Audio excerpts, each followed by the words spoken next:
Lois Hicks-Wozniak served in the Army as a saxophonist in the United States Military Academy Band at West Point, the West Point Saxophone Quartet, and a featured soloist at the World Saxophone Congress 2000 in Montreal. She left the Army to raise her family, 2 sets of twins, and has since embarked on a career as a music educator, and most recently has been a member of a saxophone, woodwind, and percussion trio called Hot Work Ensemble that creates genre-eclectic chamber music. It was a privilege to explore the costs and the benefits of being a world-class musician.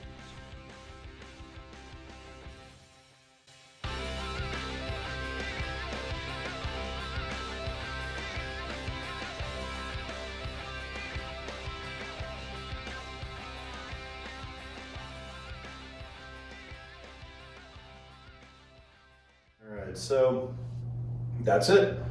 We're live. Welcome to the show. All right, here we are. Are you feeling the pressure? This is so much pressure. It's the pilot video. It is a lot of pressure. I mean, I'm just saying, it's a little strange. You've got this theater thing going, and I'm the person you interview first, but it's fine. We start with the musician. That's good. right. That's good. That's right. Yeah. Well, we want to put as much pressure as possible at 10 a.m. on a Saturday. I feel like that's a smart move. I like it. Because you like a pressure-packed start. How are you? Good. Thanks for doing this. Yeah, I'm happy thanks to for be being here. a guinea pig. Yeah. This is very cool. Almost a guinea pig. You're the second one we've videotaped. Cool. Anyway, first one we've done here. Great. Okay, so let's start at the beginning. And so everybody knows, full disclosure, like we met, we've talked before. Yeah.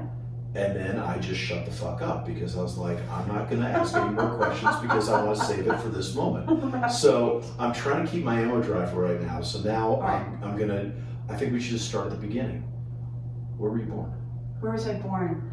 I was born in Fort Belvoir Army Hospital. Wow. I don't know what it's called, but Right. Fort Belvoir is so that's a security question, isn't it? Oh, man.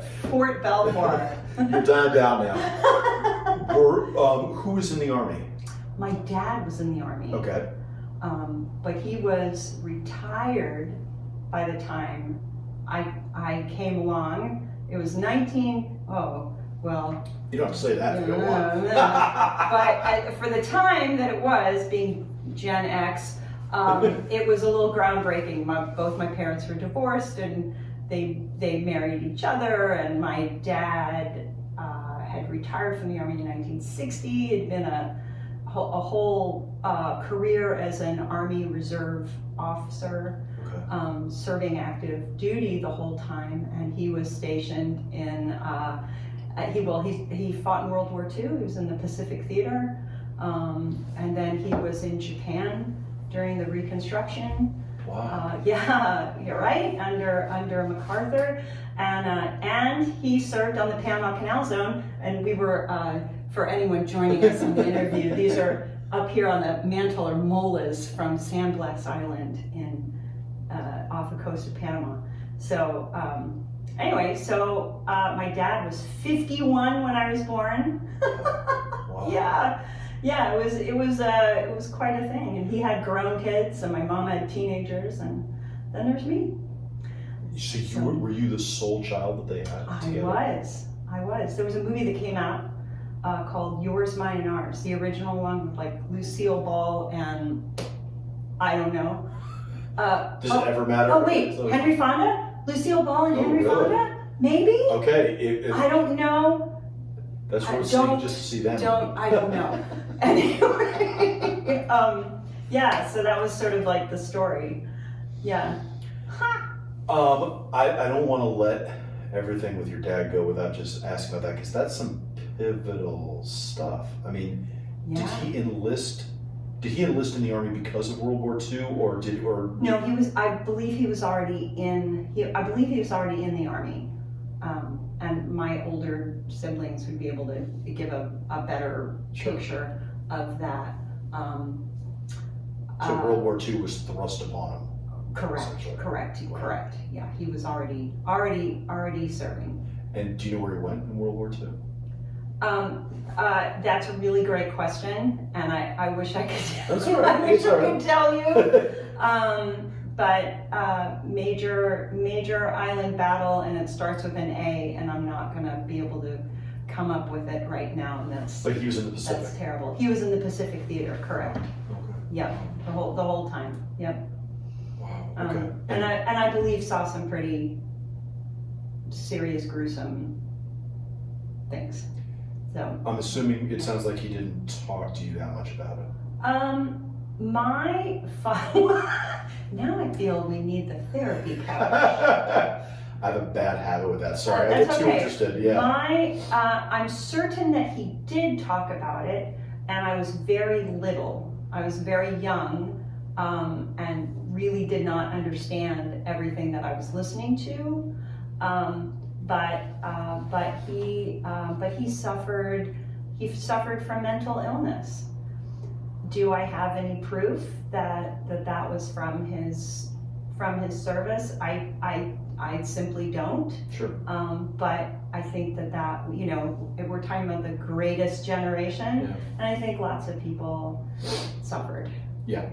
And it just wasn't something that was discussed. Or diagnosed even. Yeah. I mean, he definitely was diagnosed. Oh, he was. And, yeah. Okay. Yeah. Oh, wow. And so that was really, without like bringing the mood down. No. We've like already Oh, entered Bring the heavy. mood down. It's okay. We've already entered heavy stuff. But Yeah. anyway, but that certainly a significant, certainly a significant aspect of my relationship with my dad, who was old enough to be my grandfather. Wow. Yeah. So. And were you raised in Virginia? No. I mean, until the age of 8, I was Okay. in Arlington. And then we moved to Tallahassee, Florida. My mom and myself and my grandmother, Lois, who I'm named after. And we moved to Tallahassee, Florida, so my mother could go back to graduate school. She was a musician, and she was a pianist. And she was what people now call a collaborative pianist. What does that mean? It means an accompanist. Okay. But, accompanist sort of gives the impression that the pianist is just sort of, secondary. There's a soloist, and then there's just somebody over here playing the piano. And it's like, well, usually it's actually the harder part that they're doing. They're playing everything else on the piano. So she was a vocal coach and a collaborative pianist, and she went back to graduate school. At the time, 1977, she was 44 or 45 years old, roughly. It was big. It was a big, hairy deal. Yeah. Had she been, when you say she went back to grad school, it sounds like, had she been away from music for a little while? Yeah. Okay. Yep. So, wow. I mean, we do need the therapist. Well, it's almost like it's intertwined, right? You can't get away from it. No. I mean, All of these things are absolutely all of these things are part of your origin story, and they're the things that shape totally whether you want them to or not. So, so she had been in graduate school in the early '60s and had children, and had to leave graduate school and and find other forms of employment and secretarial work and things like that. And so she decided that the clock was ticking. It was time to get back to it. So yeah. And when she got through grad school, did she start working again as a musician? Well, I mean, she was working all through graduate school. We were at Florida State University. That's really where I grew up. I mean, wow. I started turning her pages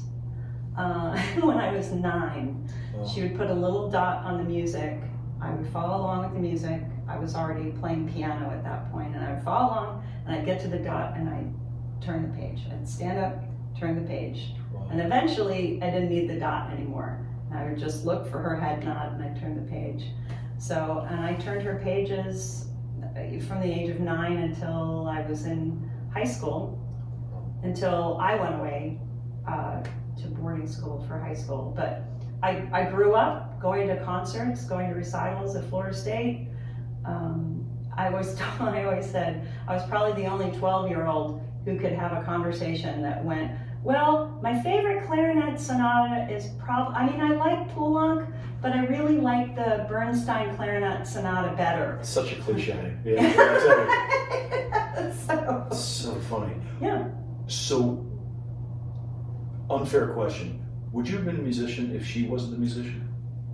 I have a hard time believing that it's really hard to know. Yeah. I mean, it's hard to know. So again, with the therapy couch, my mother was adopted. She never wanted to know who her birth mother or much about them or meet them, but her birth mother had been a 17-year-old music student. So, Wow. you know, and then my mother was a really accomplished young pianist, almost prodigy level. Grew up in the Panama Canal Zone as we were discussing before this interview started. Right. We got dangerously close to talking about too much interesting stuff. We did. Yeah. So anyway, so it's hard to know if I would have been, but I mean, it was inspiring. Sure. To one of my older sisters. I mean, everybody in the family really had some sort of musical ability, you know, singing and involvement with music, and my father loved music, and so, I mean, I think it's something that You were surrounded by I think so. Yeah. One of my older sisters plays the cello, and she's come back to playing the cello, which is a, you know, beautiful, it's so beautiful. But I really was inspired by watching my mother really go back and pour herself into something that was really scary. I mean, something really on the edges, you know. Why do you think it was on the edges? Well, I mean, I watched her. Okay. You know, she had to gain back all of that skill. She had a very challenging first semester where she would just, you know, she would practice like 8 or 9 hours a day, you know, and would just come out and lie on the floor because her back hurt and she was exhausted, and she was just trying very, very hard to, you know, get it back. But she was brilliant. I don't know. Yeah. I had no real understanding for how good she was until I listened to, she passed away a couple of years ago, and I started listening to her old recordings and had them digitized. And I've still got to get these up on the interwebs. And I was blown away. I was like, oh my gosh, this wasn't just my mom. Like, this was a really, like a really serious musician. Wow. So, Wow. yeah. Kind of a weird question, I guess, but why did she go back to grad school? Why didn't she just start to play again and find work as a musician, or get back to, what did she hope to get from grad school? And that's again with the questions that are so deep. I think there is a level of legitimacy that people feel. I think especially for musicians, you know, you've got to have the degree, you've got to have that piece of paper that says you are something, you know, you are a master of music, you are a doctor of music. It's Even just to play. gosh. Even just to play. Right, Wow. yeah, I mean, Interesting. The truth is, I did a very similar thing that my mom did. So, I think we're getting ahead of ourselves in the interview, but Right. I think these are important questions that I've asked myself. You know, like, why does this piece of paper? Why do I feel this defines me. But I think there are certain structures in place, you know, if you want to teach at higher education, which many times is your only Sure. outlet, then you've got to have that piece of paper. Did she want to teach? I mean, I think yes. I mean, because I think she saw it as one of the viable options. I think she could have just had a studio and just played for people. Honestly, I think she could have just had a studio, and I mean, because she was doing it already when she was in graduate school. She played for everyone, undergraduate recitals, graduate recitals, you know, voice lessons, on and on and on. I think it's hard to just see the possibilities that are in front of you when you're just so focused on, this is the thing that I should do. I should get this piece of paper, you know. No, that makes a lot of sense. You put the blinders on, you just go for it. Was piano your first instrument? It was. Because of her? Yes. Okay. Or in spite of her. Oh. So she would not teach me, and I asked her to, and she knew herself well enough to know that she shouldn't teach me. Gosh, there's a lot right in there. And so. Well, it's kind of like a parent teaching a kid to drive, right? Yeah, Like it's too it's close. really hard. Yeah. I mean, I taught all of my kids piano, and I mean, ask any of them, it was not always a really positive experience. Yeah. So when they started band instruments, I tried to step back as much as I could. I also didn't let anyone play the saxophone for that reason. I was like, you know what, you should play something I know less about, and then I should try to take more of a backseat here. This is a better plan. But anyway, so when I was 8, I came home and I said, they're offering piano lessons at Florida State they had a piano pedagogy class where college students learned how to teach piano, right? And they needed guinea pigs. They needed kids, just, you know, that they could work with. So I said, they're doing this program and I want to do it. So the rest is really history. Did you like it? Yeah. Did you like piano? I loved it. I really thought that's what I was going to do. I really thought I was going to be a pianist. I joined band in the 6th grade. Mr. Miller, Cobb Middle School. I had really crooked teeth. I wanted to play the flute. My mom wanted me to play French horn. Mr. Miller said, she's got a great mouth for the saxophone, which is to say, wow, your teeth are really crooked, but you could probably make this embouchure. Really? So I didn't even know what a saxophone was. I didn't. I had no idea. And but all my friends were joining bands, so I was like, well, I'm going to join band. And we went and rented a saxophone, and when I saw it, I thought it was the ugliest thing I'd ever seen, and I cried. True story.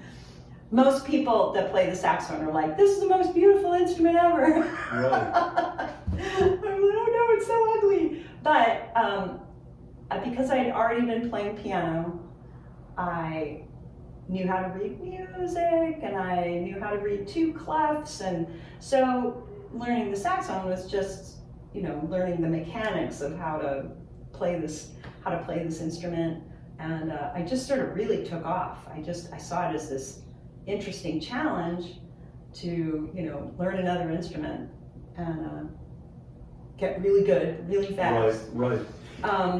But then I found that I could be really expressive with it. As I got older and, you know, late middle school, early high school, I found that I could do things on the saxophone that I couldn't do on the piano.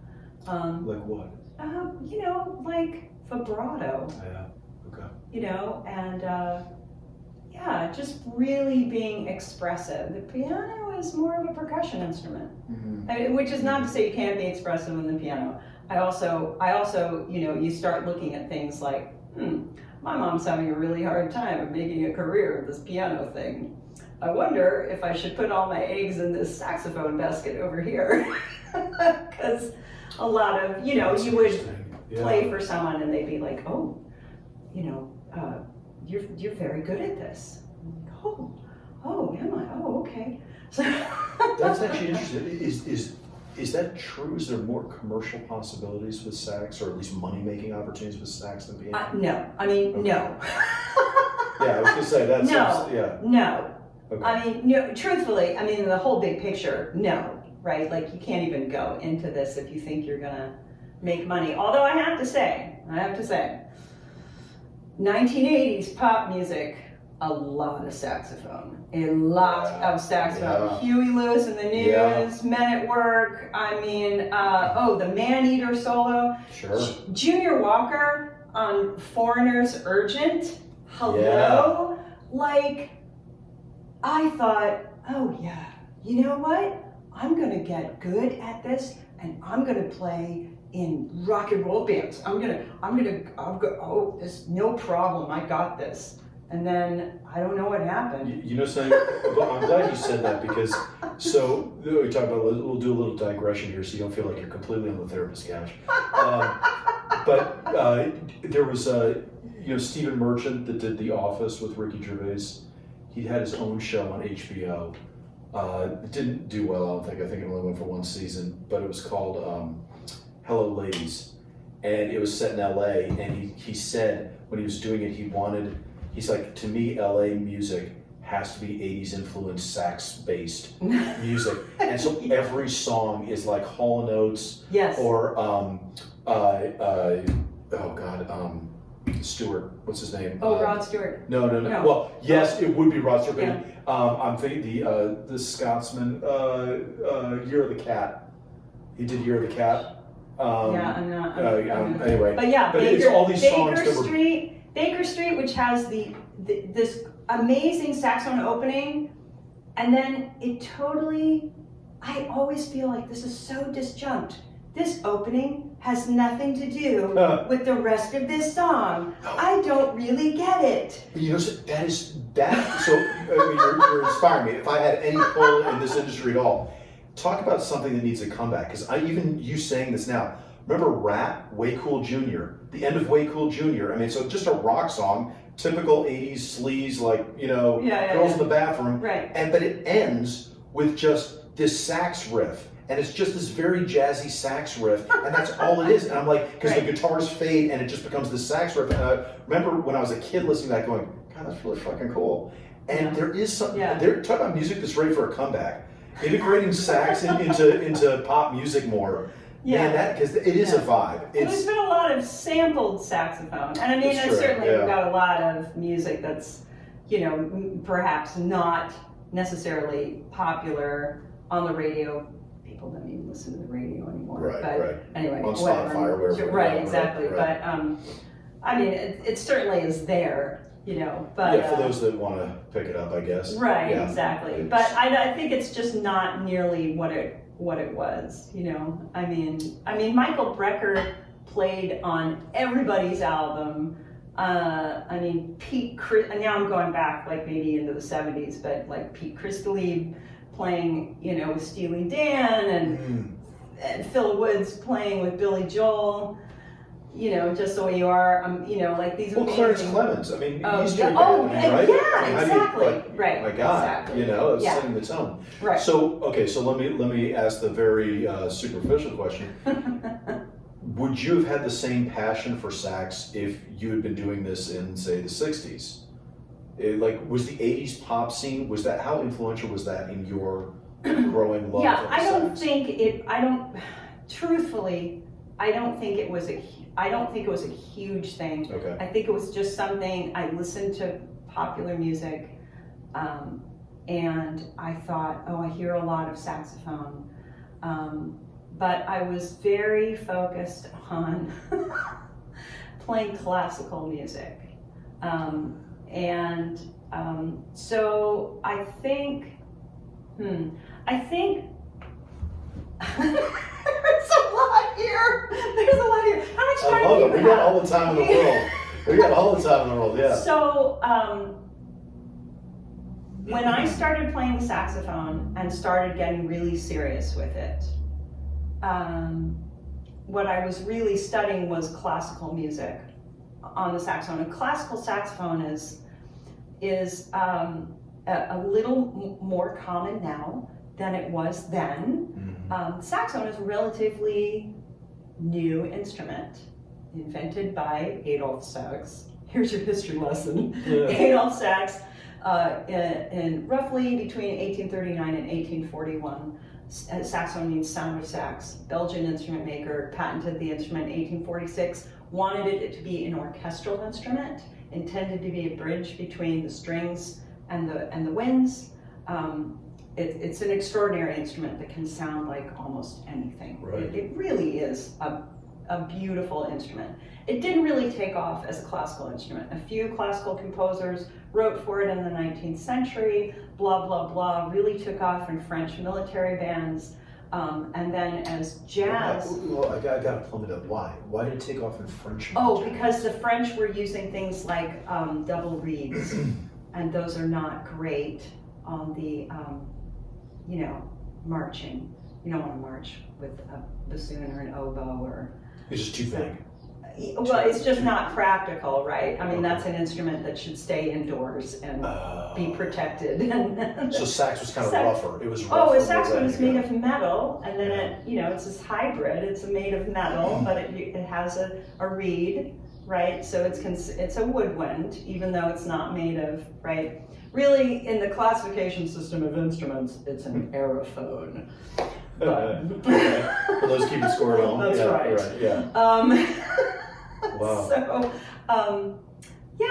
and then as jazz developed, as jazz is developing in the early jazz in the late 19th century, in the early 20th century, we've got Dixieland developing, and the saxophone really starts taking over the clarinet role, and that's really where it really becomes popular. But then we have a series of early saxophonists that range from a period of times. But by the early to mid 20th century, classical saxophone starts becoming a thing, and this is due to a couple of major figures.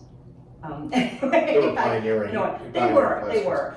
Well, let me get into that. Why were you drawn to classical sax? And let me first preface this by saying, am I wrong in thinking that because you're in Tallahassee in the shadow of Florida State, right, the band is a big deal in Florida at that time, right? Of course. Well, band is a big deal in Florida and Texas anyway. Okay. So the in a way that it's sorry, New York, that it's not here. Right. I love all of my friends who are music educators, but they know that it's not. In Texas and in Florida and other, other southern states, it's like, it's sport, y'all. I mean, there's a sense of pageantry about it, right? Yeah. It's a big deal. So there was that. And it was also that my mom was performing with all of these classical musicians all the time.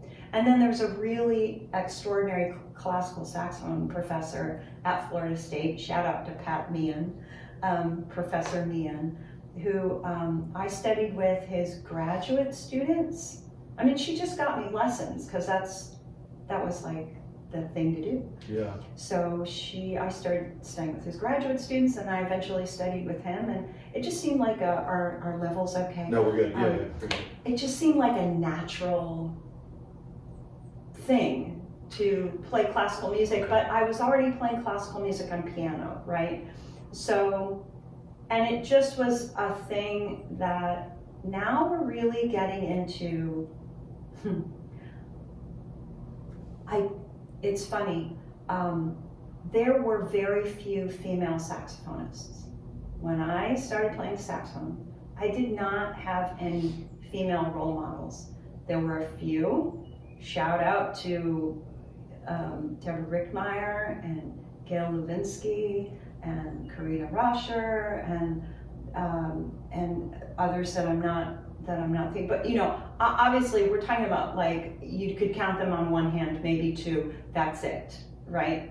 I mean, And they were in the classical world? in the classical Okay, world, yeah. and yeah, let's not even get into the fact that there were very few women playing jazz. Very few. Again, we could count them. There have been documentaries done on it, you know, Right. the women in the band, but honestly, we are still talking about very few. And so, Well, why is that? Let's talk about that. Why? I mean, you know, chicken and the egg, right? Was it women weren't drawn to it and like would go to piano, or what? Like, what do you think that was about? yeah, again, we're back on the therapy couch. I think that there is. Oh, I'm about to like lay down some stuff, right? Throw it out, yeah. I mean, there is the patriarchy within the music world, and within classical music, historically, within jazz, and honestly, you know, you can find this in almost any culture, right? Music cultures around the world, there are gendered roles historically Sure. that are being broken, of course, but there have always been gendered roles. Sure. You know, like West African Jali tradition, griot, right? Playing the kora, for instance, big lute, harp, stringed instrument, right? The kora, Right. that's a male role. Yeah. I mean, these are Yeah. singers, storytellers in the culture. The women did do that. Women maybe sang, Right. and could relay the family histories, the generations, but they weren't playing the kora. Sure. I mean, this is, and I'm trying to, Sonia, can't think of her name now. Oh, she's brilliant, but she's playing the kora now. But you know, it's like, it's that. Sure. Of course. So, yeah. So it was just, you know, like women sang, Right. you know, like, Right. oh, well, we got a singer in the band, but So was the kind of thing where if you were a young woman in, let's say, the 40s, you're going to be steered towards piano or being a vocalist or a violinist Yeah. or something like that? Correct. Because that's but more where the even gender if you goes. look at the, you know, like for instance, right, the Bernstein movie that's out right now, Maestro, Right, did you see it? right? Yeah, I did see I it. haven't seen it yet. Anyway, whatever. We're going down a whole other thing. Not yeah. even touching that one. But if you go back and look at the original recording in the cathedral, and I can't, where he's conducting Mahler 2, you know, that whole orchestra's male. I mean, it was not until 1997 that the Vienna Philharmonic hired a female in their ranks. 1997, right? And if we're really getting into, you know, I mean, like why I think you're interviewing me, because I'm a veteran. Yeah. In 1996, I auditioned and won a spot in the West Point Band. Now, women had served in the Army, well, I mean, integrated Sure. since 1976, and women had been in the West Point Band since that time period. Shout out to all of my friends. But I was the first female saxophonist that was hired in the West Point Band in 1996. Sure. Right? Well, yeah, and that tracks, right? Because if women were in, probably when women were first in the military, like the band is a subset of a subset. So Right. it takes a while for it to even get to that point, Yeah, right? yeah. I'm trying to think if we should just jump there. What the hell? Let's just jump there. Because, we'll mess up the timeline a little bit, and then when we go back. We can. No, I don't want to. It's Okay. gonna mess up too much. I have so much more level setting We'll to do. come back to it. Don't be so interesting. It's all right. Sorry. Okay. So, Sorry. okay. So yeah. So as you start to fall in love with the sax, And it seems like it was a gradual process. It wasn't instantaneous, right? I mean, no, I got really good at it really quick. I mean, I don't want to. Okay. But as much as you got good, I mean, it's just truth. It's just truth. Did you love it quickly? I did because I Okay. could play it. I was like, ooh, you know. I mean, very goal oriented. You know, I want to sit first chair. I want to be the best.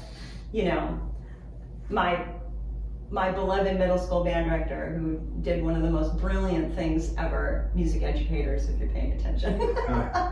I came to him and I said, it was halfway through 6th grade, and I said, I know all 12 major scales, and I have finished the beginning band book by Christmas. I had done that. And I said, so I know that those are the requirements for being an advanced band, so I'm ready. Put me in advanced band. And he looked at me and said, well, Lois, 6th graders are not in advanced band, so let me give you some more music to work on, and let you just basically sit down. We're gonna slow your roll. And also, I'm going to keep you with your peers. And I don't actually think that was a bad thing. I think I was like, oh, okay, yes, sir. There's more to learn. Okay, so he gave me more things to do. And, I was in advanced band the next year. And then by 8th grade, thinking I will come back to my, my ascendant, first chair. Yes, give me my first chair. And I started 8th grade band, and he said, well, I have an oboe. You want to learn the oboe? And knowing that I was fairly egotistical, the hubris was strong, I was like, oh, oboe. And he said, well, oboe's got a lot of solos. And I was like, oh, yeah, I totally want to learn the oboe. So I learned the oboe. When I found out I had to make my own reeds, I was out. I was like, no, I'm not doing that. Why did he want to steer you toward? Is that really why? Because he really did want you to take the solos, or why was he steering you towards oboe? I think, honestly, he wanted to give someone else a chance to sit first chair saxophone, and also saw the potential for growth for me. Here, listen, you're doing great on this instrument. Yeah. You're going to keep doing great on this instrument. Let me give you another one to learn, which in the world of saxophone, you have to actually know how to play other woodwinds. It's Why? Why? Jazz bands many times have, you're not just playing saxophone, the parts may call for other instruments. Pit orchestras, musicals, like all those amazing Broadway players, they're not just sitting in the pit on one instrument. They're playing 4 or 5. Got you. Oh yeah, and they're all amazing on all of them. I should have asked, were you keeping up piano this whole time, or you dropped it all together? Oh, I kept piano until I was about 15, Okay. and then still played. Okay. I mean, I had a little piano teaching studio for about a decade, when I was at West Point. Okay. So anyway, it's a great skill. I recommend piano for any kid starting out. Learn piano first, and then Why? because you've got like this independent motion going. Left hand is doing one thing, right hand is doing something else. There's a lot of left brain, right brain things going on. You're reading 2 different clefs at the same time. And so when you go to a single line of music, then again, it's just easier, right? But again, and then I could get into a whole discussion of, should kids learn to read music first, or should they learn by ear, and maybe a combination of both. Combination of both is probably what I think. Yeah. Okay. Combination of both. Yeah. So I know we've thrown you on the therapist couch a few times here, but I want to dive fully, blatantly into it for 1 second, just because there is something that keeps cropping up with musicians that I talk to, is it's might be one of the most aggressive professions that I know in terms of pursuing excellence. Mm-hmm. There's an unstinting, it seems like uncompromising sense of the pursuit of excellence. Yes. So let me first say, if you had never been born to a musical family, never had any musical influence around you, do you think you would have still had that same quality and gone into math or gone into something else? Like, would that have translated? In other words, is this just endemically you? Or does music bring it out in a person? Does it, in other words, does it attract somebody that is looking for an area to absolutely master? Or is that, or is it just, the people that make it in music are the ones that are naturally that way? Whoa. The ones that make it, oh my gosh, where do I even, oh, this is really deep. Would I have, it's hard to know. I think I am, yes. I think type A personality is something that is almost required of musicians to obtain a high level. But on the other hand, I do know plenty of folks who I'd say are more type B, whatever that is, who are creating, simply beautiful music. And they are not out, it's not blood sport. They are not out to, necessarily set the world on fire or achieve, be the best or be better than everybody else, or, yeah,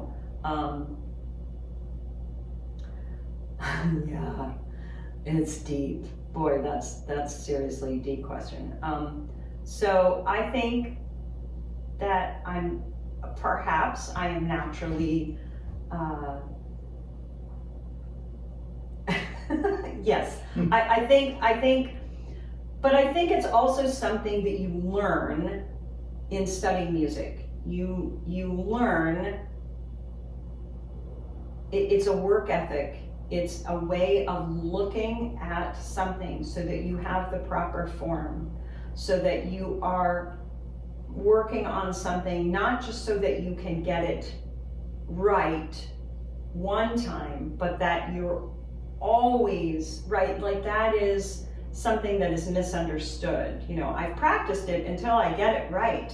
No, actually, yes, you get it right, and then you practice it over and over again so that you never get it wrong. But again, we see this in athletics as well. I mean, this is an analogy that I've used with lots of students. The pitcher. How many times does he throw that ball so that he gets it in the strike zone? How many times do you think he practices that a day? But anyway, yeah. But anyway, oh boy, we're not even going to go there. But anyway, but you understand it. But yes, relentless pursuit of excellence. It's not always healthy. Right. It's not always healthy. It's really hard to find the balance. It's definitely something that I've struggled with. The comparison to others is brutal. Yeah. Were you seeing that in high school even? In high school, I did, only because I went away to an arts high school, a boarding school. I went to Interlochen Arts Academy. Oh, yeah, sure. For 3 years in the long winter Michigan winters. Wow. Beautiful. What an extraordinary experience. Did you have to audition to get into Interlochen? What's the... I auditioned to go to, yes, the answer is yes. Okay. I auditioned to go to the summer camp, and while I was at the summer camp, someone heard me play and recruited me to go to the academy. So I didn't necessarily audition for the academy, but you would have to. Someone just heard me, so then they had to convince my mom. It was hard. They had to convince her, like she wasn't. We didn't have a lot of money, right? Oh, it's expensive. Okay. Yeah, it's expensive. There was a scholarship involved, but it was expensive, and my mom was a classical musician. Right. So yeah. What was? But the competition was pretty fierce, right? Yeah. Even in high school, and competition is pretty fierce in college. As you were going through your high school years, did your mom have advice? What was her influence on you? Was she excited that you were getting into music and to this degree, or was she wary of it? Like, what did she think? Both. Okay. Yeah, both. Sure, absolutely. I think pride. I have a child right now who's studying music in college, and I'm proud and excited, and I have a lot of hope for them because I think that they're very talented, and I think they're a hard worker, and I think they have a lot of they have a wide variety of skills. So I think that's really important for any musician to have many different skills. You can't put your eggs in one basket. It's not anymore. You can't. So I think she was excited, and I think she was wary and nervous. And she also told me that if I could imagine myself doing anything else with my life, that I needed to do that and not music. And that's probably true for anyone in the arts. You have to. There has to just be this burning drive that this is what I was meant to do. I'm meant to do this. This is who I am now. And then it gets dangerous, right? This is who I am. And then if I'm not this, then who am I? Right? And then that's soul crushing. Yeah. Right? Like if I, and at various times to not have that, to not be that, you can really lose yourself. Yeah. So. Well, speaking of losing yourself, it's funny. I just asked this. We were talking to Mitch Kaufman on the last episode. He's a painter or an artist. And I was asking this about various types of art, but I feel like this applies maybe even more to music. Are there personality types based on the instrument you play? I think. You're talking about how much it's your identity. I mean, did you really? It's like, no, fuck you. I'm a fucking woodwind person. Like, I'm not this or I'm not that. Like, is there that kind of thing? That's so funny. Well, there are like memes that go around that, and they're funny. I've seen some really precious like band director memes with like the kids in school band, and and then you look at the personality types and you're like, oh yeah, yep. So, are you asking about saxophone? Well, sure. I mean, I'm interested just in general. What are the stereotypes of? Are there things where it's like, oh, of course he's like that as a percussionist? Like, yeah. Is there that kind of thing? I mean, I think that there are stereotypes, and then I think you can. Right. They're meant to be broken. But yes, yeah, of course. Right. Yeah. I mean, there are stereotypes. I mean, so. I would say if you're wanting to know stereotypical saxophonist, they're like the lead trumpet players of the woodwind world. So, okay, so you have to know lead trumpet in jazz band. The lead trumpet player plays the highest, right? They're just higher, faster, louder. Okay. Right. Yep. So So. The cool kids? Are they the cool kids? Are the saxophonists the cool kids? I mean, I think I'm supposed to say yes. I'm hard pressed. I think yes, sometimes. I'm selling us. Answer, I'm selling us all down the river. I think within jazz, yes. I think within classical music. Yeah, no, that's fair. No, that's fair. But no. The truth is that within classical music, the saxophone is really experiencing the largest growth, I would say, of any instrument within classical music. So, within the last 40 years, our repertoire with new contemporary music has grown, probably more than any other instrument. The level of playing has grown. I mean, the level of playing from when I was a kid to now is off the charts. These kids that are coming into college now can do things that, we were barely doing in graduate school, and now they're just the level of playing within saxophone, within classical saxophone is wow, it's crazy. Is that not true for jazz saxophone? Is it really just classical saxophone that's happening? Well, I mean, jazz saxophone has always been, John Coltrane. Right. John Coltrane, Michael Brecker. I mean, it's all, now Chris Potter, and we could go on. But Camille Thurman, gosh, have you ever heard Camille Thurman? Not that I know of. No. Holy moly, No. You got to listen to Camille Thurman. Amazing tenor saxophonist and vocalist.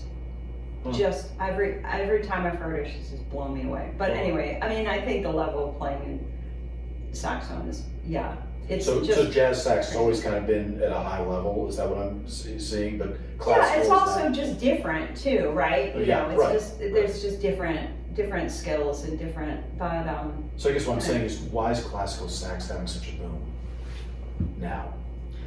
well, you also, we're talking about like within a little window of, Sure. who's really listening to it. But also, jazz is also just a niche market too. These are all, Right. I'm saying really inflammatory things, but we No, but it's fair. understand this. Yeah, This is, yeah. it's not on the level of Taylor Swift and Of course. Beyonce. Of course. So it's just. So I'm sorry. What did you ask me? So for classical sax, why has there been? When you're saying that they're doing things now, that their kids are coming out of college. I think there are things like, pedagogically speaking, I think the pedagogical methods have been codified more than when I was a student. I think that there are sound just freeing. That sounds limiting. What? oh well. Yeah.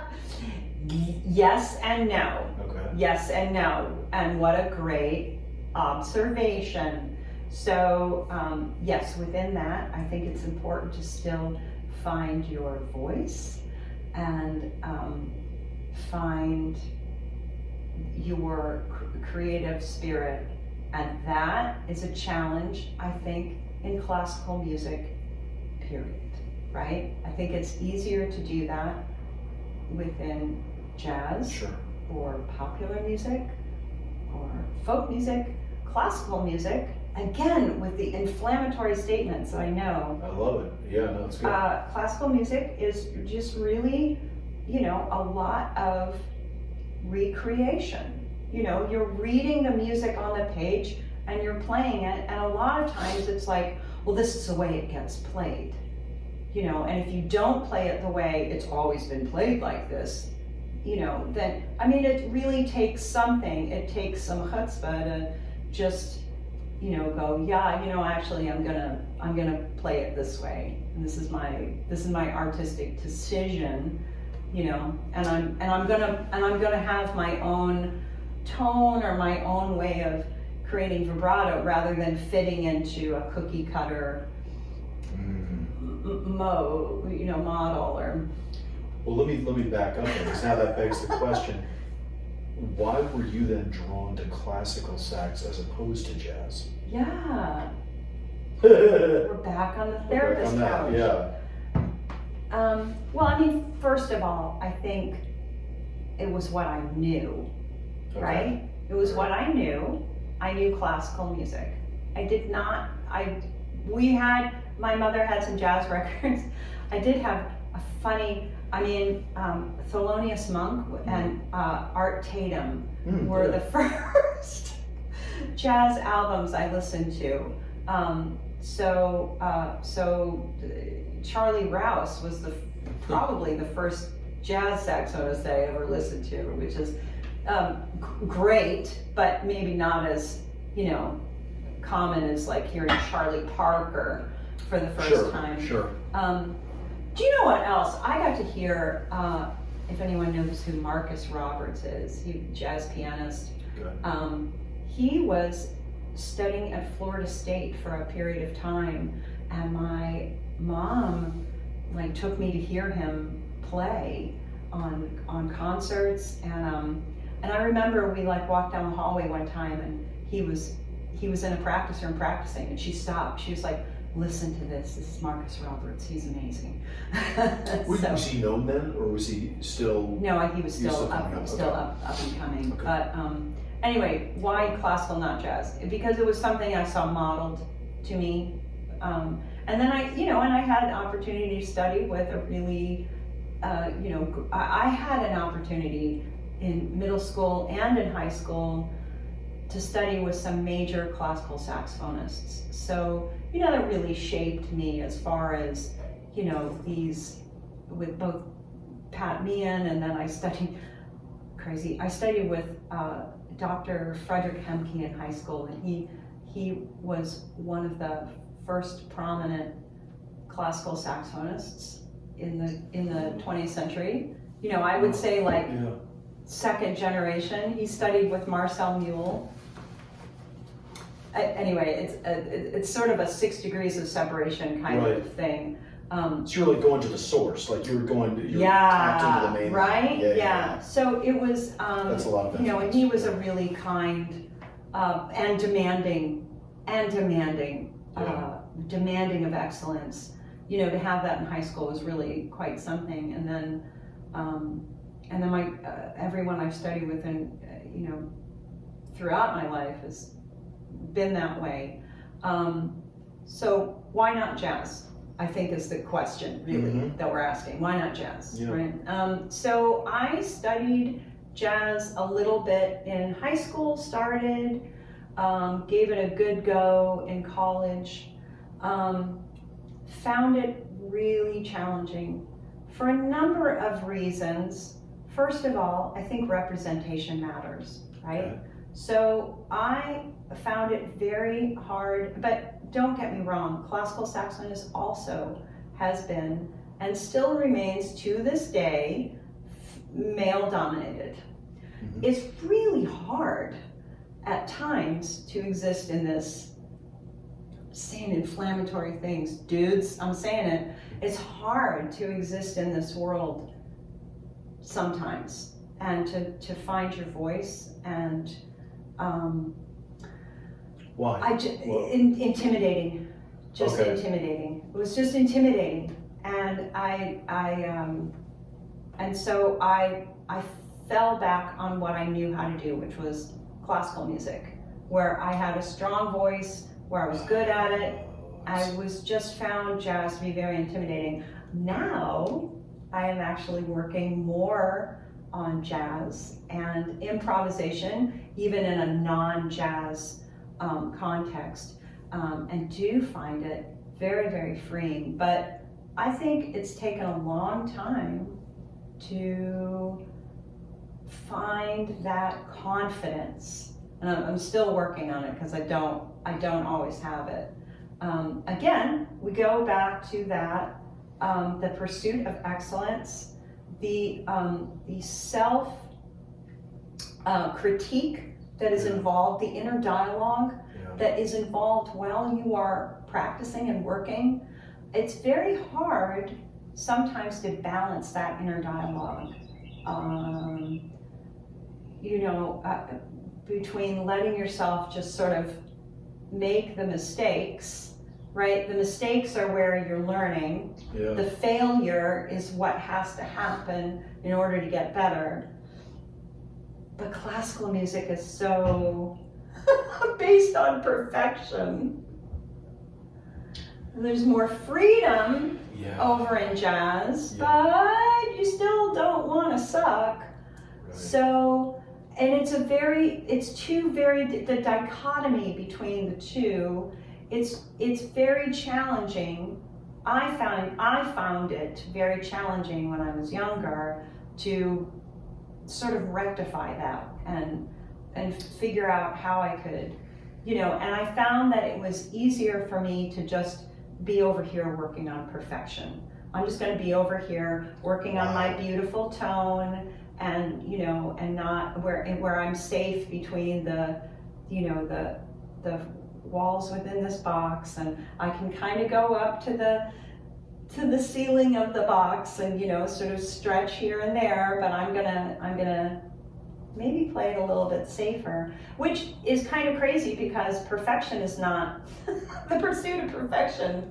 It's not safe. Yeah, right. It's not safe. It's not easy. But and there were other things about just sort of learning skills that my ears weren't great, like just sort of hearing pitches or I don't know. Anyway.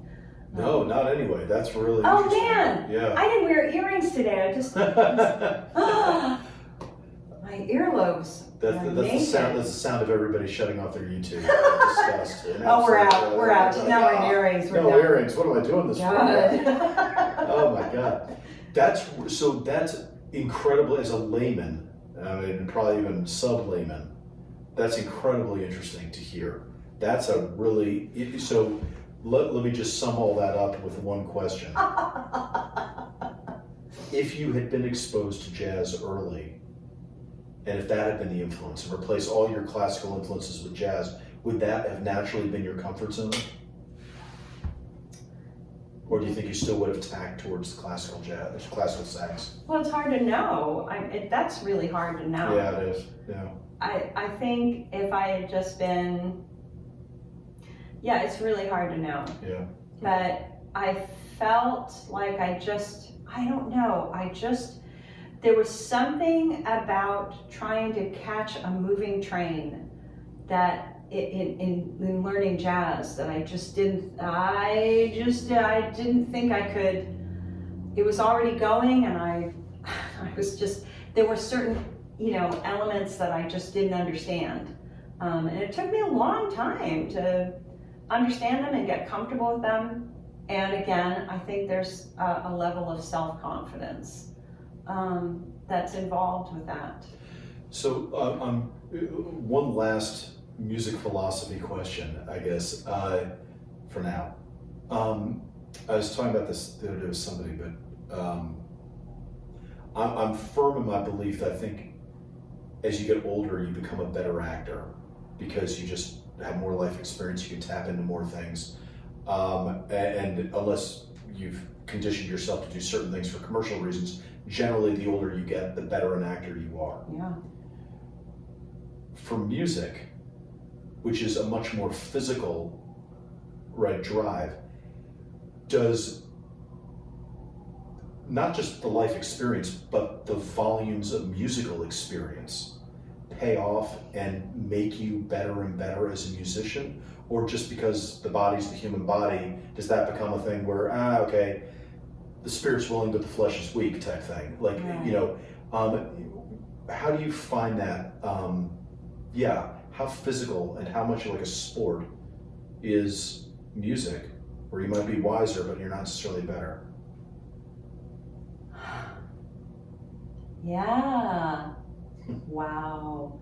I think that there are things that, yes, it is very physical, especially like wind instrument playing, where I have my breath, my air support, it's very, physical. You've got good muscular structure, my embouchure, the way my lips form around the mouthpiece.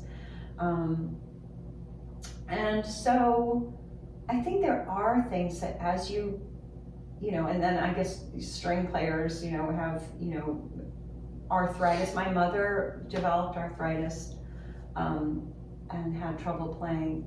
So I think, yes, as the body ages, there are things that we can't do anymore, but I think exactly what you're saying is that as we get older, we have more life experience, and all of that experience, all of those things that we've gone through, all of those failures, all of those successes can really speak, I don't want to say a new breath, but they put a depth in your playing. And I find that, or at least I'm trying to tap into this more, is to just let it go and play. No, it's not going to be perfect, and it's not going to be what it used to be, although there are things I can do a lot better now than I used to, a lot better now. But yeah, there's something really precious. Can I tell a story? Please. One of my very good friends was a pianist at the University of UMass, Nadine Shank. And Nadine Shank was this amazing, she was an amazing person, an amazing light, and an amazing collaborative pianist to perform with. She brought out the very best in you when you played with her, and you felt so safe and secure in the way she performed. She was just a powerhouse. And she was diagnosed with a terrible brain disease, Creutzfeldt disease. Wow, okay. The brain turns into a sponge, and it happens very quickly. Less than a year is the kind of diagnosis. Yeah. And during 2020, during the pandemic, she had been diagnosed with this disease, and her husband invited friends of hers to come visit. And I came, and he said, bring music. And I said, oh gosh, okay, I'll bring music. He said, but be prepared, she's not what she used to be. But I brought all the classical saxophone standards that I knew she knew, and some that we had played together, and there she was, she could not play up to tempo, but her hands knew where to go. I mean, she knew that music. She knew that music. It was internalized, and we played so much of it, and it was not perfect. Right. She was not perfect. I was not perfect. I was nervous, but we sat in her living room for a couple of hours playing, and I heard things in the music that I'd never heard before, because the tempos were slower, and it was just the way that I listened to her. And you wanted this to, it didn't matter, because you wanted this to last, and I just listening to the melodies and the harmonies that I just never really heard them in that way before. And it was one of the most precious, and it was just us. It was just us, and it was one of the most precious musical experiences I think I've ever had. And she was dead within 2.5, 3 months. but I don't know, she knew just what to do. You can't cap soul, right? The soulfulness of music, and that's I think what we're talking about, right? Right. Irrespective of where the body is, there's a soulfulness that, boy, when that's unleashed. Right. Yeah, that's no. I mean, listen. I mean that's. But I mean, we're both tearing up about it. But I mean, yeah. I mean, that's the point. I mean, the feelings are that's one of the end results, right? Of music and of the experience of it. Yeah. One of the thoughts I had while you were telling that was the power of the intimacy of it. Because while you were sitting there, I was and telling that story, I was thinking, I wonder how much of that would have translated if you're on a big philharmonic stage or something. Maybe it would. I don't know. The intimacy is so important. I feel like that connectivity for an audience to drink it in, right? Right. I mean, it's a beautiful story. There's no two ways about it. Let me pull us back to Interlaken. Yeah. Okay. Sure. That's where we are on the timeline. I took us all over, but while you're there, did you know what was coming next? Did you know what you were going to do? Did you know you were going to college? Did you know? What did you think was going to be the next step? Yeah. So what I thought was going to be the next step was go to college and study music, and the end goal for me was be a college professor, be a saxophone professor. In classical saxophone, that's pretty much, you're not looking at, I can think of a couple of saxophonists today who, have a concert performing career. But for the most part, your choice is to have a college teaching job and then do performances outside of that, or you could get a music education degree, which tends to be more modeled towards teaching public education, and then so you're doing that, which is really doing God's work, and a truly, this adage of those who can't play teach. Right. What absolute bullshit. Right.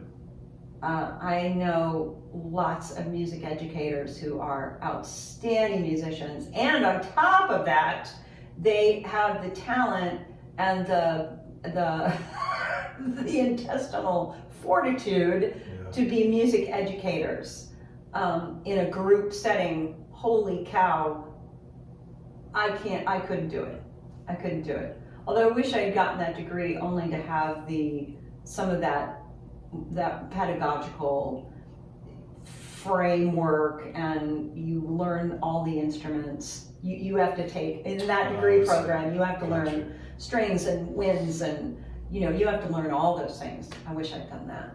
That would have been cool. When you say music educators doing God's work, I hate to tell you this. You can leave the interview right after I say this. I was such a dick as a kid to every musical. Like I at second grade. Yeah. I remember my mom had me going to piano lessons, and I was offended on a level that had no rationality to it. I hated piano, and she said, "You're going to get older, and you're going to wish you'd done piano." I was like, "I never will. I hate this. I want out no matter what." Like 3 lessons in, and it was literally to the point they were like keeping me in the hallway because they couldn't keep me in the room. I was just like, no, absolutely not. Talking about a dick. Like, I am your nightmare. I am the one when you're like, I couldn't do this work. It's because the kids were like me. And I even think like in school, I remember we had a music teacher, and somehow all my bad behavior came out. That I was like not feeling it, like not. And so when you say that hits. Yeah, I'm like, yeah, boy, I wouldn't want a room full of me's back then. Right. That's a fucking handful, Yeah, it is a handful. Although I have to say, oh my gosh, this interview. There is a popular social media post going around right now about entitled students. Entitled students at a very popular, a very well-known, prestigious conservatory. I'll just leave it at that. Okay. Students who aren't showing up on time and they're unprepared, and of course, yes, that is frustrating, right? And I feel that as a former college professor, I definitely experience that. It's infuriating. I bet. Yeah. It's infuriating. It's a waste of their time. It's a waste of their money, their parents' money. It's a waste of your time. It's disrespectful. It's all these. It's all of these things, right? It's also a tale as old as time, as if we think that this is something new, and it's not. And so, and then the flip side of that is the other folks who are arguing that it's solely the teacher's fault. Well, if you were a good teacher, they'd come to class on time and they'd be prepared. So obviously you stink as an educator. And it's like, well, I think it's a lot of things, right? Well, you're damned if you do, damned if you don't. Right. I mean, I think it's a lot of things. And I would also have to wonder, well, what did your piano teacher do to accommodate you? Did they find a different way to teach you? Did they say, oh, you know what, actually we're not gonna read music. We're not gonna read music. How about we learn this? How about we learn, right? Because a lot of times it's very rigid. This is the only way we learn, and this is the only music we learn, and we're not going to learn anything by ear, because that's called learning by rote, and we're not going to do that, and we're certainly not going to learn popular music, and we're not, and so I think what's very exciting, what I've seen, if we're talking about music education, is I have seen there is more flexibility in how we teach students, and the different ways that we accommodate their needs. And the way I teach private lessons now is different than how I used to teach private lessons. And just trying to find the balance. And the modern band movement, if you know about modern band instruction, it is essentially teaching kids rock band, right? Brilliant, right? Yeah. How many kids, perhaps you, would have stayed in a music program if there had been a rock band they could have joined instead?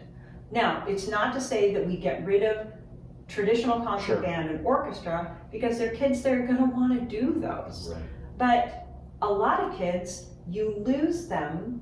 Right, we're on this track, and you lose them after about 5th or 6th grade. You lose them, and they go on and they do other things because the music thing is not, and chorus. I think a lot of kids love to be in chorus, and other kids are just like, oh, I cannot stand singing. I don't want to. It's shocking to me, but there are plenty of kids who are like, oh, I can't stand singing. It's essential. And yet they can't stand it. Yeah. So the modern band movement is interesting. Oh, it's so cool. I mean, School of Rock, right? Is that what I'm hearing? Basically, it's basically, right? Wow. I mean, Jack Black's joke becomes today's reality. Right. Shout out to Dr. Brian Powell, at Montclair State University, is one of the major figures in this modern band music. Yeah. Well, let me ask about you then. Maybe not so much now. Let's go back to when you were in high school. Do we have? Well, I mean, high school and even into college. Yeah. What? Because you're talking about, hey, I was thinking already. I'm going to college. I'm going to be a music professor. What turns you on about music? Is it the performance? Is it the theory? Is it the practice? Is it the discipline? Is it the teaching? What part of it gets you up? Or what G's you up? What makes you want to walk across broken glass for it? Right. Yeah. Well, I mean, I just wrote about this yesterday, right? It's a miracle. Now, if I really think about it, that I make a piece of cane vibrate, and that makes this metal tube vibrate. And these vibrations that we put out into the world make people happy. or at least make them feel something. They don't have to feel happy. They Right. can feel, contempt. Oh, I hate that music. Right. But they feel something. It makes them feel something, and that's pretty extraordinary. And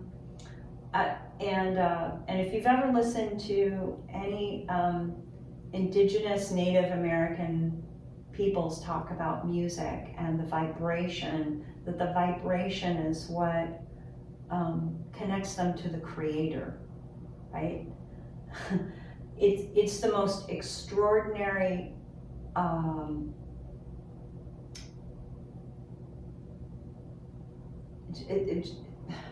explanation of what it is, right? So I don't know what keeps me doing it. I mean, back then it was sort of like a mindless, like, this is what I do. This is what I do. This is what I do. Really? This is what I do. Wow. I do like the applause is pretty great. That's a drug in and of itself, the applause, right? But like, would you get high during a performance? By that I mean a natural high. well, I mean, I like, holy think shit, right. I'm They smoking talk this about They talk about being in the zone. Right. So when you are in the zone, if you can get there and get out of yourself and sort of get away from the nerves and everything, if you're in the zone, it's really something extraordinary. Sort of like runner's high, or But I I'm guess, sure yeah. actors have the same. No, totally. I mean, Yeah. later on in life, I mean, after I was a righteous dick as a little kid in music class, I mean, my mom and my aunt managed rock bands, and I got into the bass and playing electric bass and all that. And just in very brief stage experiences, I was like, Jesus Christ, that's fucking awesome. Like the performance, I was like, but so that's, I guess, the context I'm asking is like, to me, I mean, I remember the pivotal moment at which I chose paths I was going to go down, and the question in some respects for me at that point was, do I chase that dragon? Do I chase it to go, I need to find a way to get back on stage and recapture those highs and do that? Is that the same for you, or was that a motivating factor, or was it something else that was driving you? Well, again, we're back on the therapist couch. This is really intense. What was driving me? I mean, I think there were a lot of things, and some of them were the right approach, and some of them were a mindless hubris. This is what I do, or I have such an extreme ego that I have to be the best, and don't get in my way because, not some of them had to do with the music, and some of them didn't, and I think trying to find the right motive, right, behind what it is that you're doing.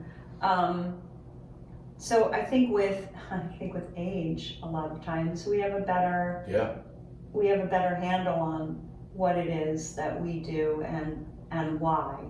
That's why I want to ask you how you felt back then. I was like, I feel like now you probably have dead it out, but I think back then it was just a very, I've got to be the best, I'm so obsessed with this, and So what would have been the pay? What was I can't think of a less blunt way of putting this. What got you high back then? Was it literally when somebody go, hey, you know something, Lois? First chair, fucking awesome. Yeah. Was that the payoff? Heck yes. That was the climax. Yes. Okay. Yeah. I'm the best. Woo! Yeah. I'm the fucking shit. Sorry, Mom. And that's identity too, right? That goes like, that's like, hey, this is substantiates who I am, right? Of course. Wow. Yeah. It certainly wasn't like, it was definitely a lot of hubris. Wow. But, that's not always a bad thing, because it's really gonna, move you places. Yeah.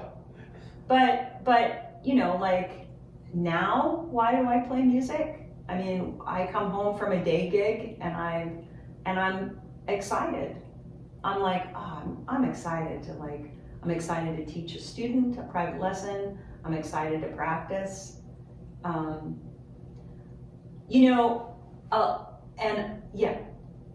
I'm excited to do it. Which isn't to say that some days I'm, right. Or this passage is really hard, or or I'm not feeling it today. And that a lot of students, I find, this is really something that I think is important for younger students to hear, which is a lot of students are waiting for the passion. They're waiting for the spark of inspiration, oh, well, how come you didn't practice this week? Right. Well, I just wasn't feeling inspired. No, we do it every single day, and it is sometimes you are just marking, you are just doing it, you are going through the motions, nothing feels good, nothing is inspirational, maybe all you've done are, technique exercises, maybe that's all you have time for today, but different story, but it's just the act of doing it. You just got to do it. You got to do it. Sometimes it's also the inspiration is not going to come until you've put it together. You put the instrument together and you're actually doing it. And then once you're doing it, then you can take another step, and then you can do this, and then you feel, but sometimes there's a block, and young students don't understand that there isn't inspiration every day, Right. It's a habit. That's the persistence, or what is it, perspiration over inspiration. Right. Absolutely. And you don't get that high. I mean, ideally, if you're chasing the high, that should be the motivation to get up every day and do all the ugly work that is boring and tedious. It's like, hey, I don't get to get high unless I put in the work, because it's not going to be that good when I get on stage. Right, that ideally you see that connectivity. But I think there are little highs too, just in your daily practice where you get something better and you go, I made that shiny. Sure. Yeah. Sure. Yeah. That makes sense. Yeah. So, after high school, where did you go to college? I went to the University of North Texas for a while, which is actually a huge jazz school. I was going to say, I feel like I've heard of it before, that's like a really well-known... It's a huge jazz school, so it was kind of funny to be studying classical saxophone there, and I did play in a couple of the lab bands, but, I just wasn't the level of jazz playing that other people were. I think what also bears mentioning at some point here is that I suffered a throat injury late in high school and into early college. There's something called your soft palate. Yeah. And it covers your nasal passage. Yeah. And some wind players play with an excessive amount of stress or tension or, who knows what, really. But mine collapsed. And when that happens, all the air escapes out your nose, and you don't have this air support and you don't have air. The air is going out your nose and not out your mouth. So I was sort of dealing with that as well. That's a big thing for It was somebody like you to deal with. For a young musician, that was a big thing to try to navigate and fix. And it's not a super common thing. Some people have it happen, but I don't blah blah blah. Sort of boring, but sort of an important part of my story. But I left North Texas because I don't know, for a variety of reasons, I wasn't feeling it. School wasn't working for me. I had already been 3 years. I essentially gone away to college when I was 15, right? Yeah. So I was just sick of school. I was so sick of everything. I didn't know what to do about my throat. I wasn't sure about classical saxophone. It was like a lot of things. Wow. I left school, I got a job, I worked. This is crazy. I moved back to Tallahassee and I worked in a law firm that represented clients on Florida's death row through their federal appeals process. Okay. Yeah. So I worked in Wow. the copy room and then did like some research, investigative stuff as I continued working there for a while. But anyway, I worked and I thought, I wasn't even sure if I was going to stay in music because I wasn't sure my throat was going to be okay. I tried to study jazz for a while because I found that jazz actually I didn't have to play with the same kind of consistent, I could start and stop and start and stop. And but I found jazz hard because I didn't really know how to get good at it. And I kind of sucked, and I didn't like sucking. Well, it's also tough though with the injury to your soft palate, right? I mean, but it was better when I was playing jazz, so I was like trying to do that. And it's a long story, but I ended up back at Florida State because Professor Meehan, felt he could help me figure out how to. This is like very specific saxophone-y wind player thing, but essentially he taught me how to voice, which is different tongue positions within your oral cavity, blah blah blah. Oh, wow. Anyway, but he taught me how to do that, and it did fix everything.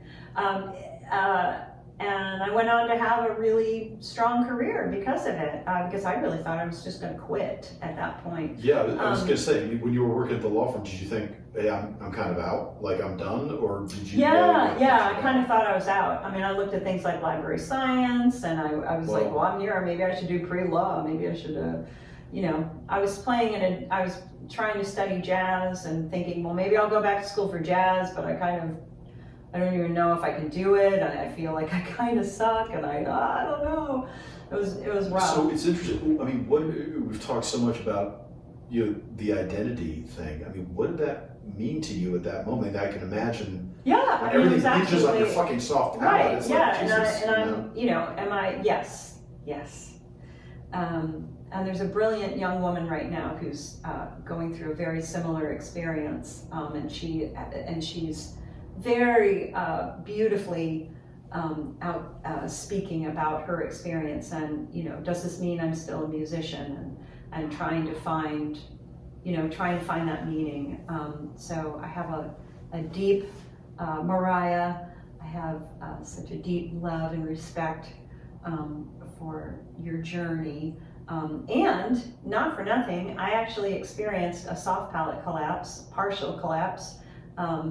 About 6 months ago. I actually, after 30 plus years, I could feel it starting, and I had to like cancel a performance and sort of figure out how am I gonna, and started playing jazz again, started working on. So jazz helps, or at least it's a workaround. It's a workaround, right? Yeah. And it was actually, and so now I'm like, and then I'm finding that I actually have a little more confidence now to try, I have a better ear, I have better understanding, I've listened to more jazz now, I have a better idea of jazz vocabulary and all this stuff. So, and it kept me playing, so now I've been able to like build up some strength again. But yeah, I mean, it's just, and again, like talking to some other older musicians, is it sorry to say the menopause, but that's a factor for an older female musician. Is it the fact that our body's changing? Do we have membranes that are weakening or sort of lessening, I'm not coming up with the right word, but anyway, sort of like stripping away or whatever. Right. So is that a factor? All these things, but just having patience and grace, which is really hard, and just finding new ways to play, make it work. So anyway, but eventually I was able, back in college, I was able to, get some strength and figure out a different way to play that didn't have as much tension, and so it ended up okay. Well, I mean, but I mean, I love that. I mean, I know that's not a fun thing to talk about, but that's a big fucking point. Yeah. Because I think everybody, if there's something you really care about that hinges on a single point of failure. Right. And suddenly you can't do it. Suddenly can't do it. That's a big fucking deal. Yeah, and this is how you define yourself. Yeah, absolutely. Yeah. So at the risk of completely putting on my Freudian beard here, I mean, were you more resilient just mentally after that? Did you kind of go, hey, I'm wiser, I understand more ways of doing this, you know, I'm not, did it relieve you of some of the hubris or some of the tension or some of the, you know, did you find yourself more confident just having more tools in your back pocket? Yeah, I mean, I think, sure. I also think that, I mean, I probably definitely squandered some of whatever I should have, whatever lesson I should have. I was pretty thick-headed for, you know, so I'm still thick-headed. Anyway, who am I kidding? But yeah, I mean, so I think resiliency, flexibility, you know, these are skills that a lot of people have in various, you know, life, you know, in various careers. Sure. And experiences, but music is definitely one of those. You know, the arts is one of those things. You know, you have to be able to be resilient and pivot and be flexible. Yeah. And, you know, if it's something you really want to do, well, maybe you're going to have to figure out, you know, an adjacent field or. Yeah, I mean, at the risk of pushing this boat too far on the pond, let me just say, I mean, was there, when you question your identity because it's now at risk, and then you find that you have to dig deeper or find other techniques or whatever, did that change your sense of identity about yourself? Did you go, hey, I think I've understood a little bit more about who I am aside from being a musician? That there's a me that exists outside of music, and I know more about who that is? Right, yeah. Well, I'm not too sure if Lois in her early 20s did. Who in their early 20s I think, right. Yeah. And I think also, you know, if I go back to like what my mom said, right? If you can imagine yourself doing anything else, you should do that, not be in music. And I thought, oh my God, here I am doing something else, not in music. Does it mean I'm not a musician now? Does it, should I mean, am I washed up because, you know, I'm doing something else?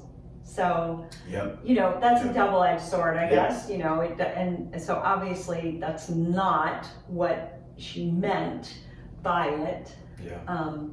But, yeah, anyway. No, it's. But I feel like we're getting actually closer. I feel like we're getting closer to why I'm actually here. We are. We're inching our way there. We're inching our way here. So, okay, you're at Florida State, and what happens? What happens? So I finished my undergraduate degree. I started a graduate degree. I'm a graduate teaching assistant. At Florida State. Yeah, at Florida State. And I have the opportunity, I meet someone, and I have the opportunity to move to New York City. And I think, man, I gotta take that opportunity. And it meant that I had to leave grad school.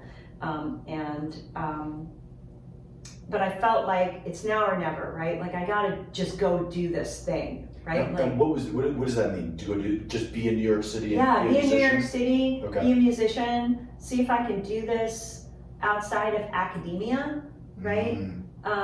Which I felt and still kind of feel that, that it's not real. It's not. Yeah. Not the real world. It is false. So it also meant that I left my professor high and dry.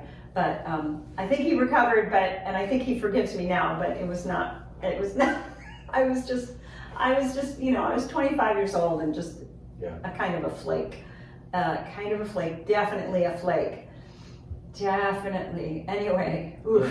No, who loves themselves in their 20s? It's bad. Of course. It's bad. Yeah. Not a great decade. Not a good look.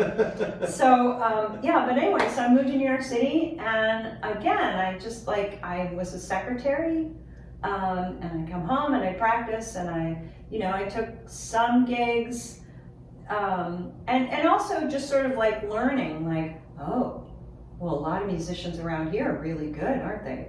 You're actually not as good as they are. And oh man, like all these cats on Broadway, like they're playing all these instruments. You gotta know all this stuff. Whoa, I gotta know all this stuff, you know. And But there were some classical opportunities as well, and I took, there was a concert audition for something that doesn't exist anymore, but kind of similar to Concert Artists Guild. It was called Artists International, and it was it was a little scammy, but not totally scammy. It was the kind of thing where you came and you performed a recital and you auditioned to be on the Artists International roster.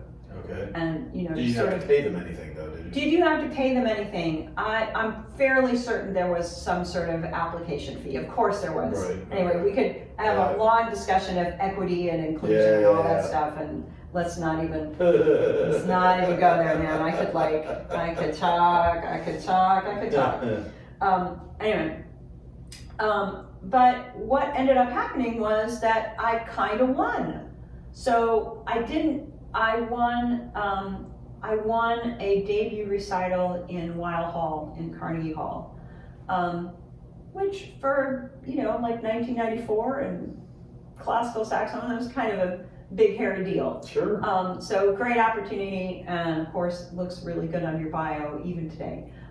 So I won that opportunity, and thrilling. And at the same time, I was taking a bunch of military band auditions. I think I applied for the Navy band. I didn't get a call for that.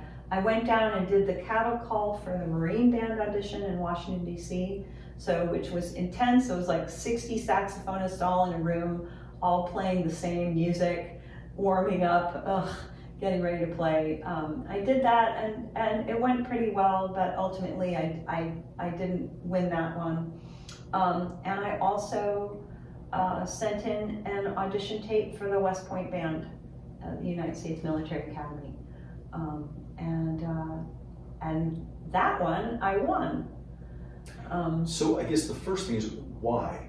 Why were you applying to, you fought to get to New York City, this was a big move, and now suddenly you're going, all right, wait, and now I'm applying to military bands. Right, well, so the goal for me was, do I really need this degree, right? Do I need this degree, or can I get a job, right? If I can't get a job, then I need this degree, and then I'll go back and finish this degree. Mm-hmm.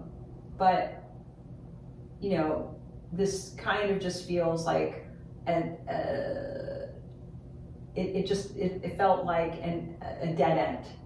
I'm going to get these degrees and I'm going to go off and teach at a small school, and really, what am I doing? Yeah. What am I doing and what have I done? And I need to sort of soul search this one out, and my mother, who had left graduate school unfinished, was horrified. She was mortified. She was like, "What? You're never going to finish." And I was like, "Listen, if I can't find a job in 2 years, I'm going to come back and finish."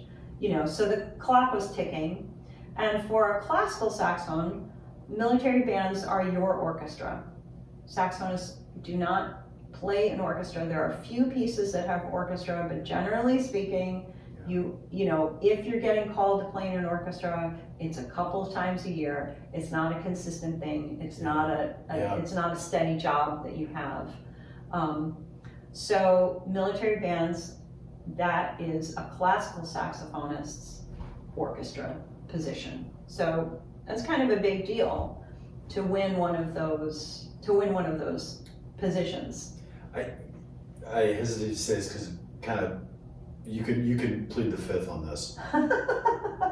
Are the best classical saxophonists in the country generally playing in military bands? Because that's the steady job. Many of them are. Yeah. Yeah, many of them are. I mean, yeah. Everyone should understand that an audition or any performance, right, is just captures a snapshot of one day and one moment in your life. So if lightning strikes, fantastic, right?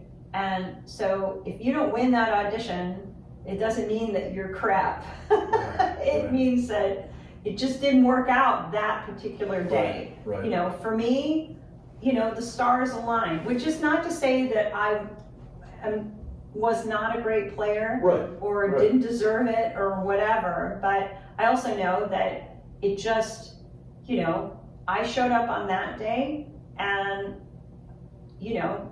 just there is something to be said for playing with abandon.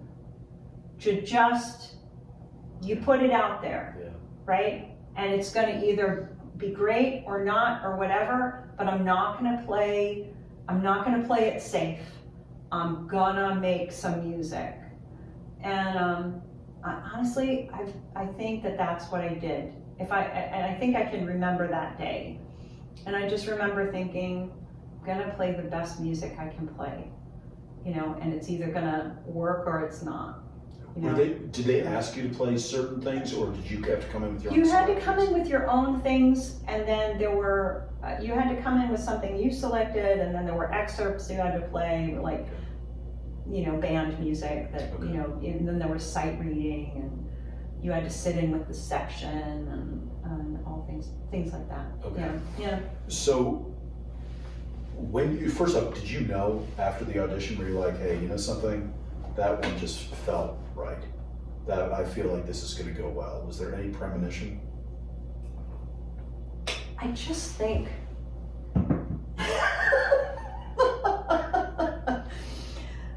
I'm not sure when it all went away, but back then I just thought I was the shit.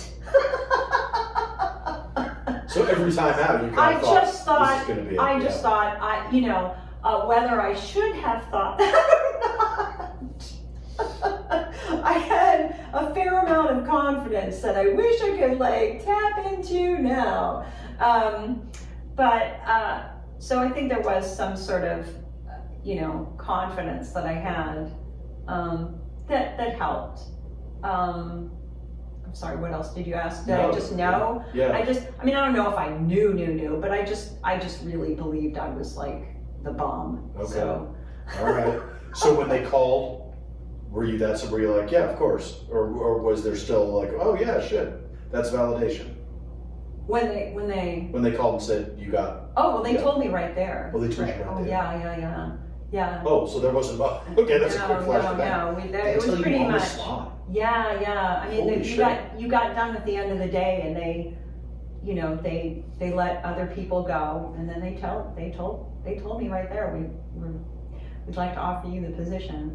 Then this is a very funny part of it's just so precious and adorable. I said, oh, that's wonderful. I said, so there I am, just this, like Susie Q, little, I don't know, I'm like 26, I think. And I said, well, I'm in front of like sergeants major and the officer and the XO, and I'm like, well, I have this recital in Carnegie Hall that I'm supposed to give, and do you think that I could take my saxophone to basic training and practice? And I think kudos to them that they just held it together and didn't laugh in my face. I mean, I think I remember Colonel Dietrich sort of taking a breath and smiling. He said, well, no, but we can do delayed entry.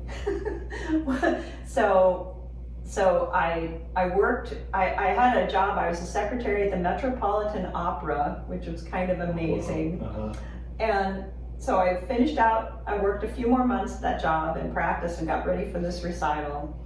And I played the recital in Weil Hall. And 4 days later, I shipped off to basic training. So I went like, from like the zenith, the apex, of my life so far. And then I know, what was that like? That must have been a serious gear shift. It was a big culture shock. Yeah. And also like, what have I done? Yeah. Oh my God. Well, talk about the identity thing now. I mean, now you're going from one thing that you have identified with since you're a kid. Yeah. And now you're a soldier, which has its own identity. Right. I mean,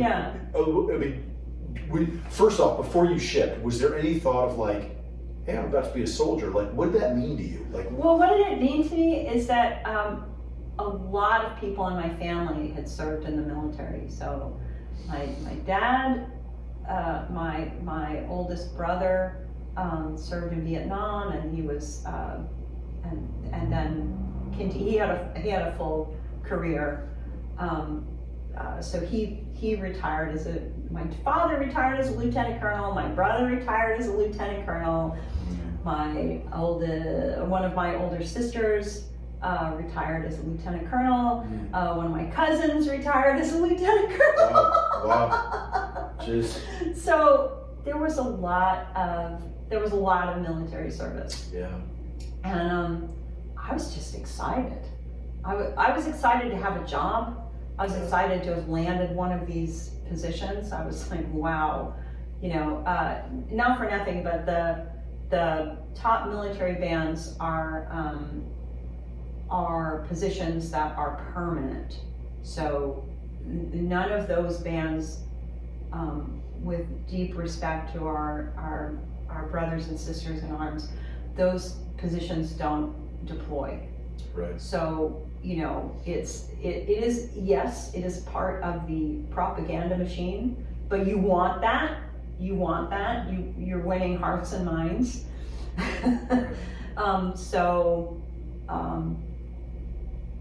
It's just it is a pretty extraordinary opportunity. So I was excited to have that opportunity. I was really proud, but I was also really excited to be a soldier.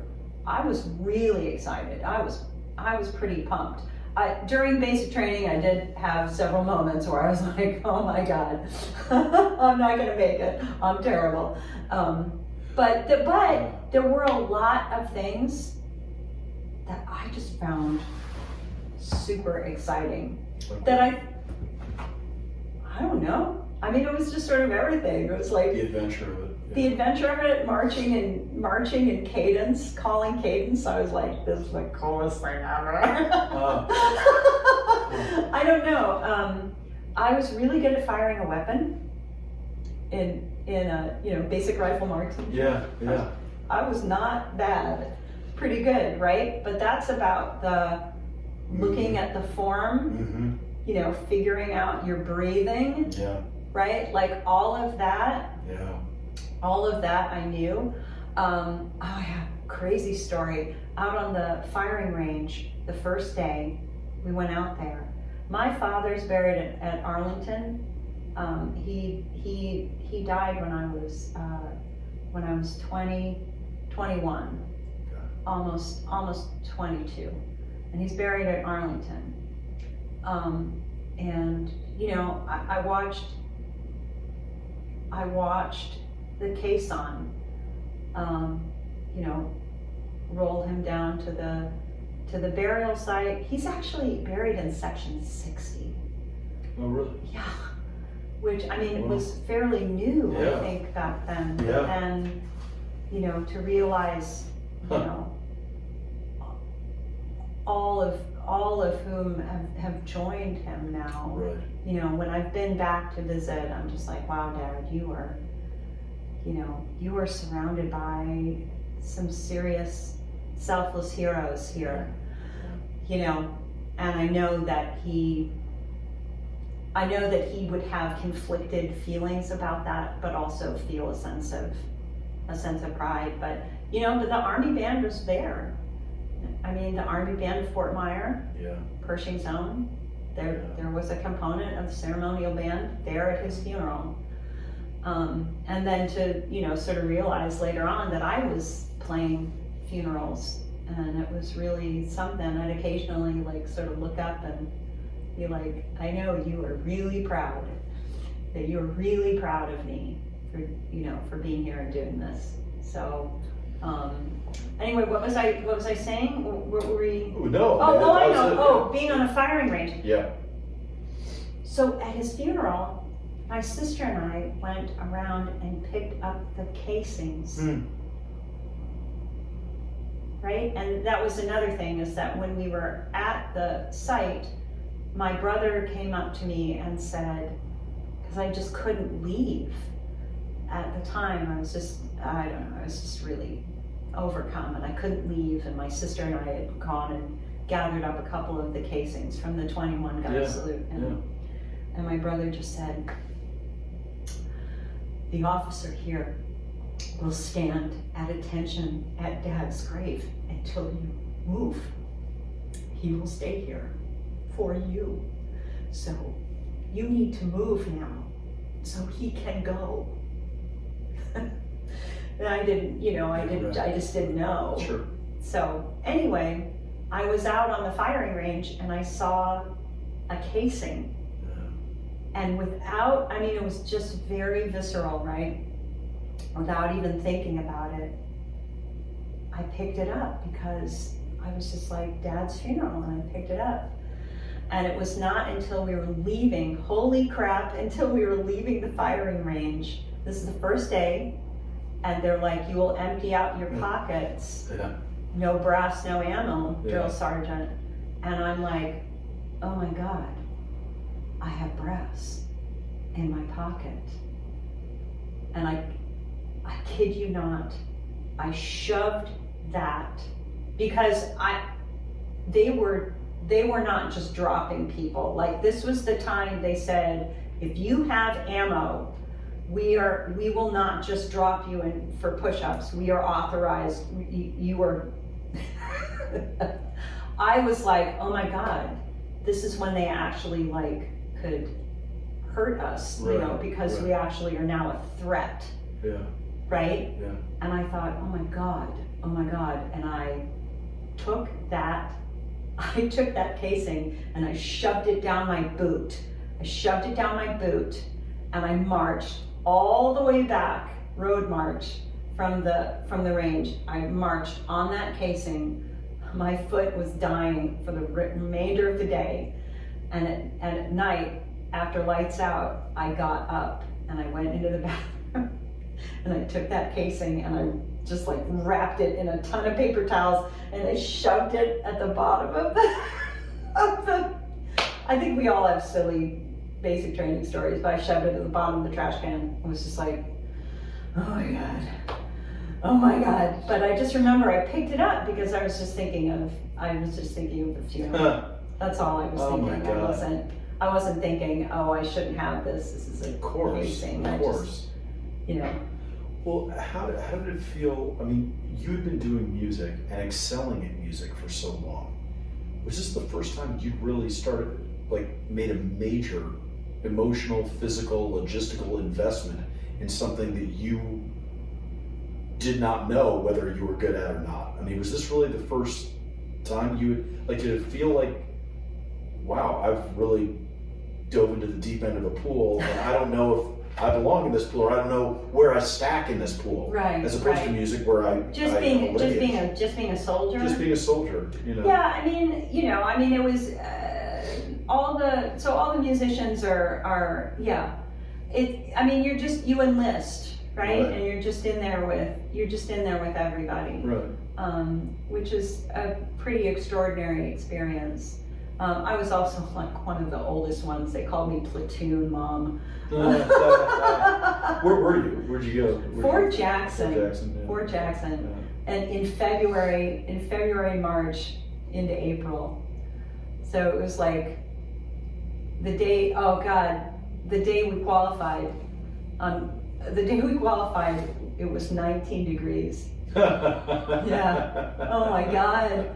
So a lot of my friends, they told stories about being in basic training in the summertime when it was super, super hot. But my experience was that it was just this is freezing. It was so cold. It was so cold. But we, they issued scarves, and then my scarf was and then we were wearing pile caps, right? Nobody knew what this, I know all my friends that went to basic training who were in the band, they're like, what's that pile cap for? And I'm like, oh, pile cap goes underneath your Kevlar. Believe me, I say, you need that thing. But the scarf pushed up the pile cap, and then it shoved the Kevlar, which rested on my my birth control glasses. Yeah. Those horrible army issue ECGs, glasses. Yeah. And so and then those fogged up, I couldn't see anything. Yeah. I was like so mad that I was like screaming at the drill sergeant. I was like, drill sergeant, I can't say. You know, he's like, Private, just take everything off. Just take it all off. And so I was just like so I was just so invested in it. Yeah. I don't know. Again, like invested in it because that's the kind of person I am, like very type A, like I gotta be great at everything, Yeah. But I was invested in it, so there I was, like in the prone position with just freezing my ass off, but I could see, so. That goes a long way. It's good to be able to see. When you graduated, I guess you went right to West Point, right? I did. Yeah. Yeah, that was the other thing, which admittedly, drill sergeants were pretty, some of them had already gone through the first Gulf War. I think that was, a bitter pill for some of them to take, which is that I was not going to go to an AIT, and I was reporting straight away to West Point. Right. It was obviously in their mind very cushy. Right. And I was going to be, the band was back then when I joined, the band was an E5 band, which meant that you went to basic training as an E4 if you had a college degree, but then when you reported after 2 months in the band, you were promoted to E5. Now it's an E6 band, so wow. you're promoted to E6. And that's a big deal for people that have, slogged through, and they've, and especially drill sergeants who, that was one thing that I found, I was older than so I had more of an idea of what their lives were like, and at some point I even said in like some downtime, I was like, drill sergeant, you never leave. He was like, that is correct, Private. I was like, because I was thinking, we go to sleep. You do not. You will be up at the same time we are. I was like, that I felt like, the other kids weren't necessarily putting together in their minds like how difficult their job was. For as sucky as we felt this was, I was like, their job is actually really hard, and then they've got families and all this other, stuff. So.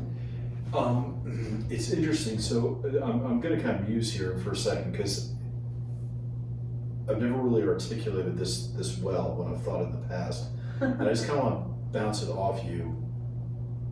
And I'm going to see if there's a question even at the end of this, but I think it's interesting because when you talked about, drill sergeants thought, oh, you're going on to a cushy assignment. And it's like, well, yes, in many respects, but also no, because like we've talked about, there's a certain mindset, sometimes it gets, I guess, perverted into hubris, but the demand for excellence and perfection, that's not an easy climb for anybody in any environment ever. But it did occur to me, I was like, actually, I think what the cushy part is, and I'm putting air quotes up. We have video now, so now I maybe don't even need to qualify and say that.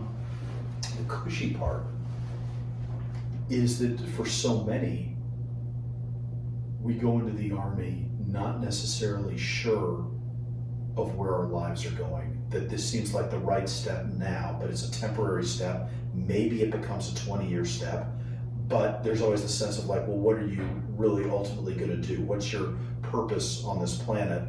It might be in the Army, it might not be, but but we're going to go do some dangerous shit because this is going to be clarifying, and we're going to figure out what the next thing is, and maybe it's to stay in or maybe it's not.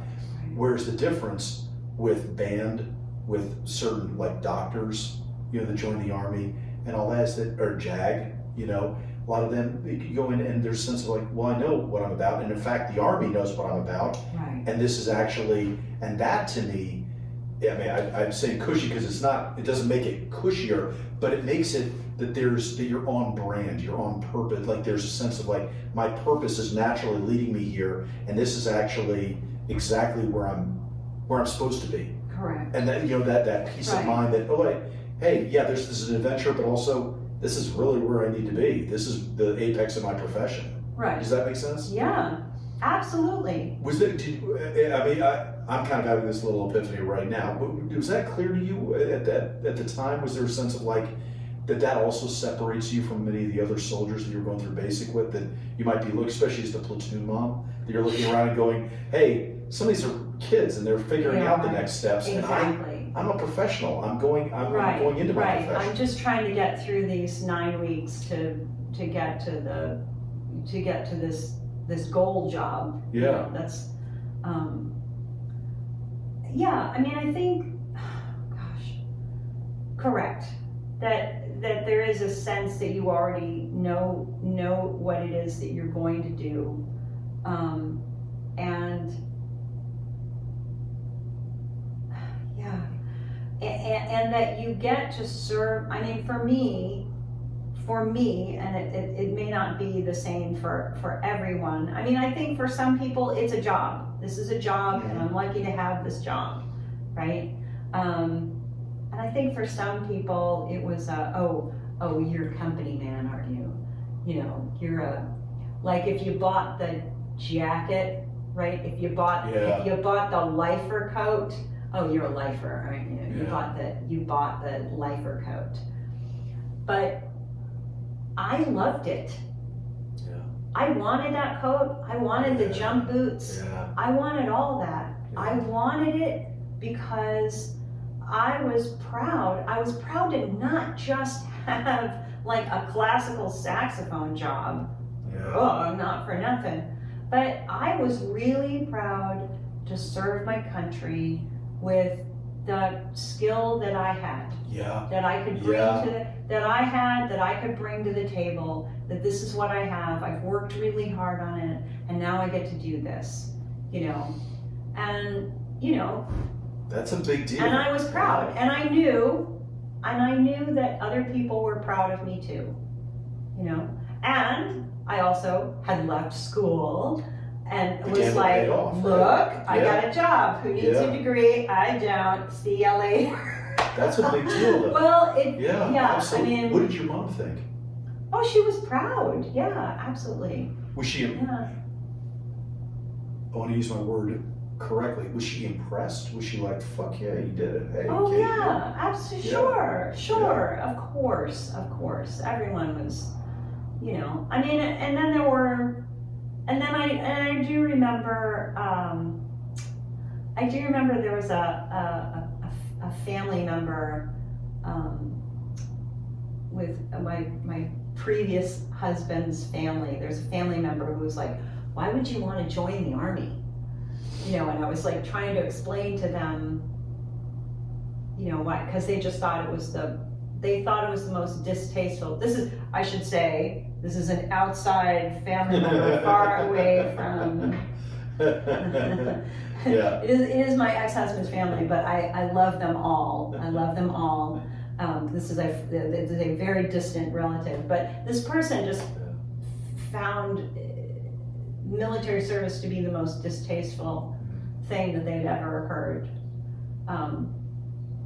Not unlike, well, maybe I shouldn't say anything, but there are There's a wrong place for that. Yeah. There are some people in prominent political positions who have questioned military service, and have called them, losers, or wanting to know what's in it for them. Right. Well, the truth is that what's in it for them is pride of their country. Yeah. And if that makes me a sucker, born, yesterday, then so be it, because there was something really special.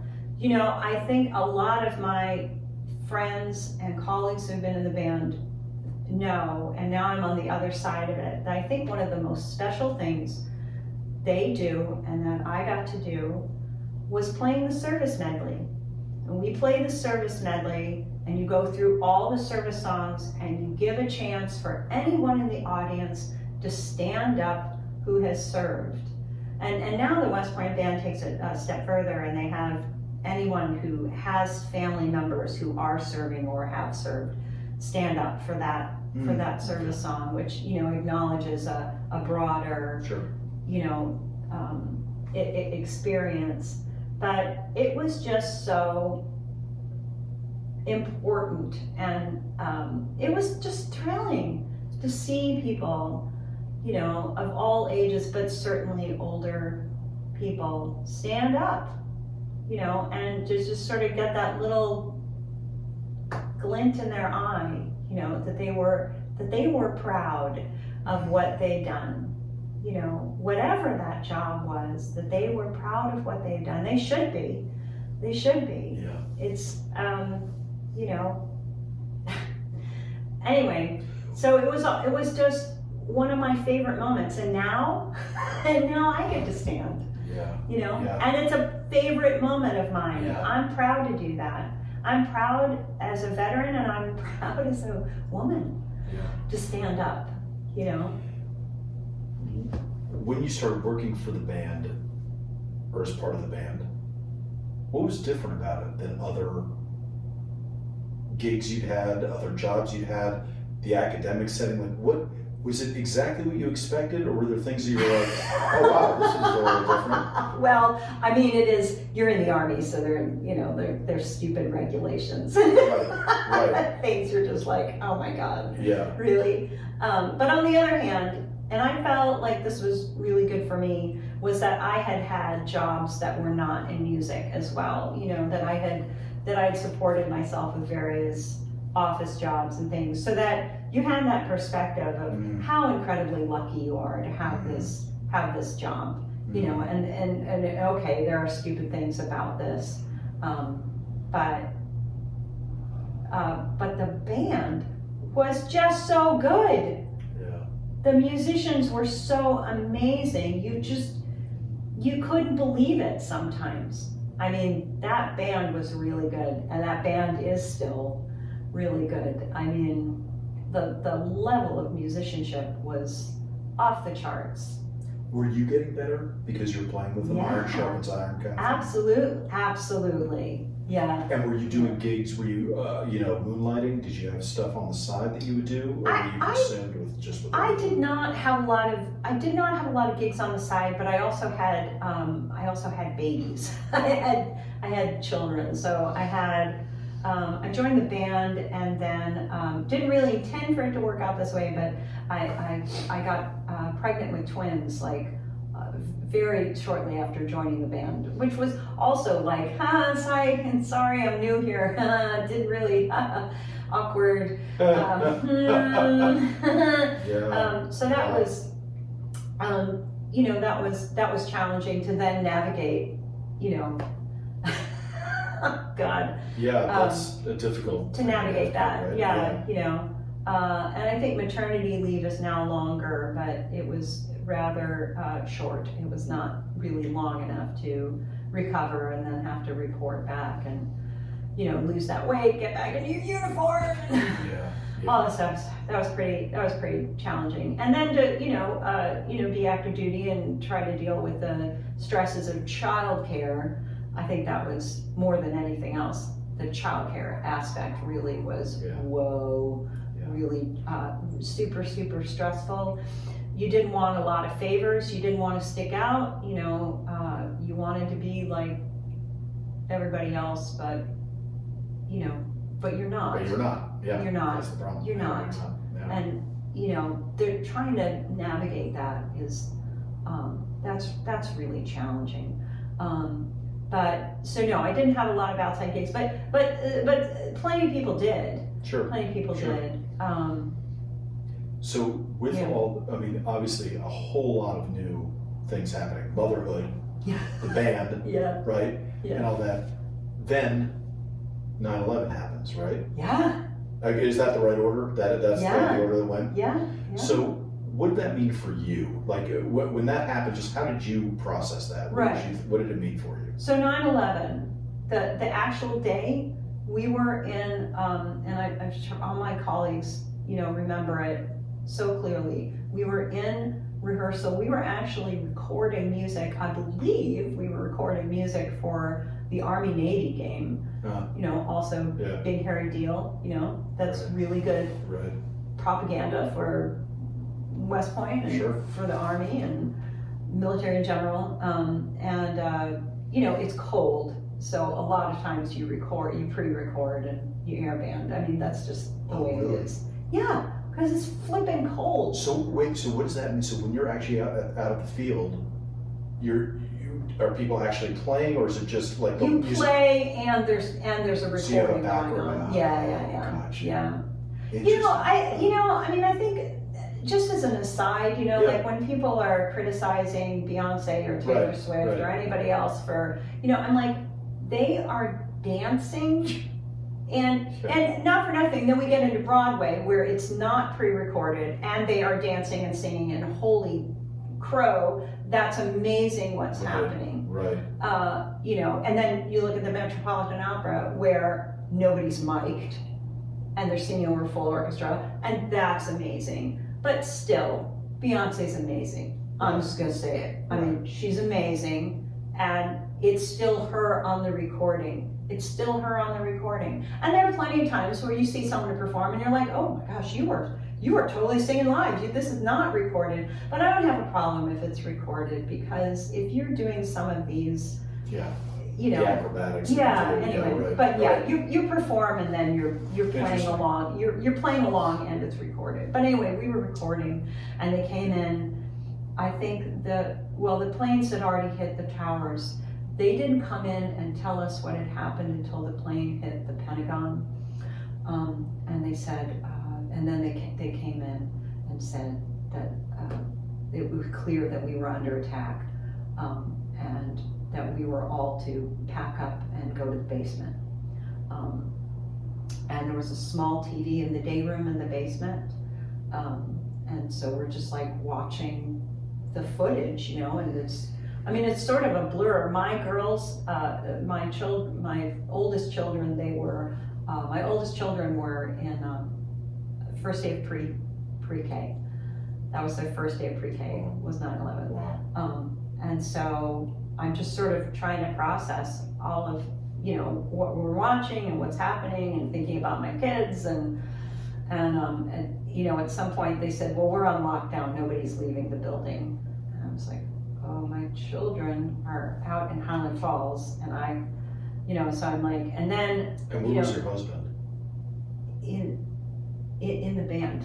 So was he there with you in the room? Yes. So you're right. both there looking at each other like, Right. who's gonna get the kids? Right. So he, in full disclosure, he was the stepfather of the children that Okay. were in pre-K. Okay. But yeah, we're like sort of like looking at. I mean, it all happened. I mean, by the time the plane hits the Pentagon, to the time that the South Tower fell was, only about 10 minutes, 15 minutes or something. By the time we were we watched the tower fall in real time, and it was just, and I found it very hard to maintain any sort of bearing, right? I mean, I think a lot of people had, good military bearing, and I did not. And I found it very difficult during all that time. They let me leave. I said, listen, we're both here and one of us has to go. One of us has to go get them. And I sprinted to my car and I drove out the gates of West Point. There were transport trucks and, concertina wire already up. They were already putting all this in place. And I'm driving out the gate into Highland Falls, and I had the radio on, and the North Tower fell as I drove down the street towards where the pre-K was. And it took hours to get back on post, and then I got a call in the afternoon, and we were dual military, so they thankfully didn't call both of us. At least there was that. They weren't Yeah. trying to call both of us at That's once. right, But I got the call to report the next day at headquarters, at dark 30, and we drew weapons. I remember turning to the E5 behind me. They gave us, a magazine and ammo, and I turned the E5 behind me and I said, "Sergeant, you will now give me a block of instruction on how to put the ammo into this magazine." And he just thought I was crazy. And I said, "Most of us have not done weapons training, for several years. I mean, we had one guy in the band who hadn't done weapons training since Vietnam." Wow. Yeah, I mean, Yeah. an amazing musician, deeply respected, been in the band a long time. Sure. So, it was just, so there we were at the gates, checking vehicles, not knowing really what we're looking for, but, you're pulling these, like 12-hour shifts, and we were, guarding the gates, and then I think they quickly realized that none of us had weapons training, so they had a parking detail out at Camp Natural Bridge where all the civilian workers would park their cars, and then we'd check their IDs and put them on a bus, and then we'd ride the bus in and vouch for all the people on the Gotcha. on the bus with the manifest. And Wow. so we did that for a while, and I'm trying to, I don't remember how long, and it felt like a long time, and in reality it probably wasn't. And eventually we started we started playing ceremonies, and I remember we did one ceremony in Connecticut for a fire department that lost an incredible number of members.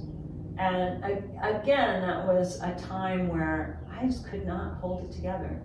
I could not hold it together, and I was definitely spoken to pretty harshly because I was playing and I couldn't really play. I just tears Wow. streaming down my face, and I just really just couldn't compartmentalize what I Well, it's interesting talking felt. about before about the soulfulness that happens sometimes with the major life experiences and Yeah. how that affects music. Yeah, I guess that could either be a really powerful thing for the music, or I guess it could really kill the mood if you can't get the notes out, I guess. But I feel like at that point we were all so tender, yeah, we were all loose nerve endings. yeah, I wonder if that might have been the appropriate reaction, that, it means there's a certain degree of humanity, that you're seeing with that. right. Well, I mean, yeah, I think everybody brings something to the table, Yeah, and yeah. I think, well, anyway, but So, in the wake of all that, did it ever normalize for you? Was there ever a point at which you're like, okay, it's back to, what was the point when it became a job again? oh, I don't know. I mean, I think, I just think it was all in the forefront of everybody's mind. Yeah. From then on for a long time. I mean, we went on and did things, truthfully, I was part of the team that organized a big, it sounds so goofy, a saxophone conference. We organized a regional saxophone conference. Don't get me started. Anyway, whatever. But and the opening day of that, I believe, was when the ground forces went into Iraq in 2003.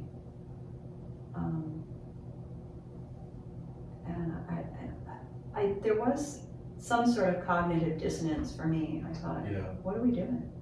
I don't know if I feel great about this, but on the other hand, this is our job, so we're doing our job, but I found that very challenging.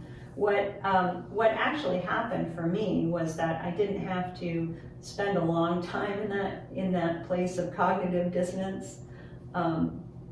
Is this a, oh, I don't know if I should say this or not. whatever you want. I did go to a rally on my off time, and I did protest because I didn't think it was the right choice. Sorry to anyone. I just didn't want my brothers and sisters going into harm's way, and I didn't feel good about it. And so I did go to a rally, a protest with some of my friends, who then, and actually it was just here in Cornwall. Oh, really? But we did have a peace rally, and we did march. And at the time, one of my friends said, "Listen, if the cops show up and anybody starts getting arrested, you have to run. You can't you're not even supposed to be here." And I'm like, that is true. What were the rules? Because you weren't in uniform, right? I wasn't in uniform, but it just didn't. I don't know. I just didn't feel like it was really what. Yeah, I can't remember the breaks were with that. I feel like I don't really think I was supposed to be. Yeah. I don't know. Anyway, it was just I was having a hard time trying to figure out, and I felt I don't know. I just felt like here are my sisters and brothers going into harm's way. I'm playing a saxophone. We're talk about that for a second, because I mean, especially the juxtaposition of pre 9/11 Army, right, and post 9/11 Army. Yeah. I mean, I can't think of a better way to say this, otherwise I would. But it's. Was there any sort of, not survivor's guilt, but I guess just kind of a sense of like, hey, I felt it. I'm in a different army than you are now, or something like that. Right. I mean, I felt it. I mean, I felt it a little bit before, but then it was visceral to, but I didn't have to actually deal with that very long, only because I got pregnant with my second set of twins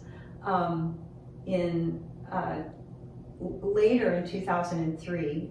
And you're counseled, you're given paperwork, you have the option to get out right then. When you get pregnant, you're really? given, no matter what your contract right, is. exactly. Wow. You're given paperwork right there to sign, and given the option to get out. And I signed that I would stay, basically thinking, well, I've done it before, I can do it again. So, somewhat challenging pregnancy, ended up on bed rest for about 10 weeks, not uncommon. I actually had my second set of twins, my boys, on Leap Day on February 29th. Oh, wow. So they're getting ready to turn 20. This was 20 years ago. I miraculously have not aged. So it's amazing. It is. It's a miracle. Great, yeah. The leap year went to the mom. Yeah, that's right. Yeah, you're all good. Anyway, so after being on bed rest. and I had not played at all. I had not played for months and months and months, and then and it was just so hard on maternity leave. It was just really, really hard. It was just I just couldn't get. The older set were in first grade, and they needed a lot of help with things. They were still independent, but they still needed help with things, and so I was trying to balance caring for them, but I've got these two babies, and my husband's back at work, but I'm going to have to get back to work. And I think I got to about week 5 of the maternity leave. I was given 8 weeks because I had to, I also had to have my gallbladder. Dear Lord. And I got to week 5 of the maternity leave, and one of the babies was sick, and I had them in the hospital, just in the clinic, and I remember bringing them out of the clinic, and I said something to the baby well, I guess we're gonna be here at the clinic a lot. And then it just stopped me in my tracks, and I thought, you have 4 children. You're going to be at this clinic all the time. Who are you kidding? Children get sick. Yeah. You're going to be at this clinic all the time. And it was hard enough trying to be in the army, and you've got sick kids, and they've got to give you leeway, but they don't like giving you leeway, Sure. and it's, and you don't want to get a favor, but you have to have that favor because you Of have course.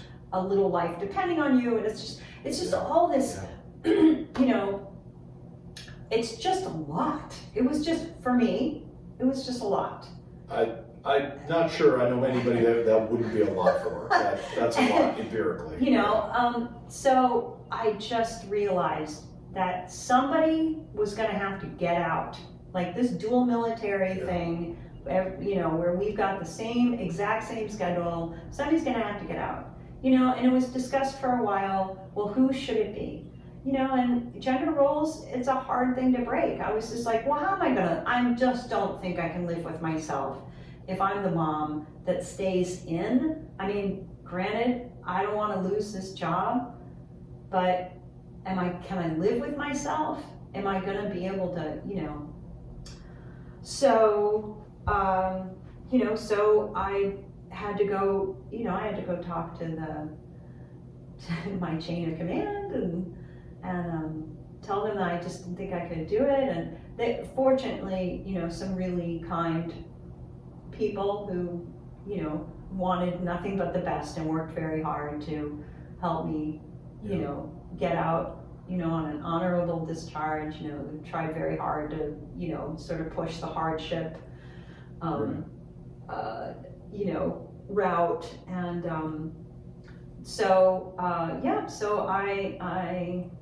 ETS'd, and they had a ceremony, and it was just really hard.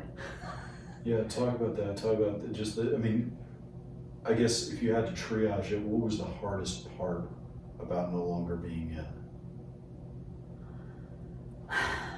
Yeah, it was a lot of things. It was,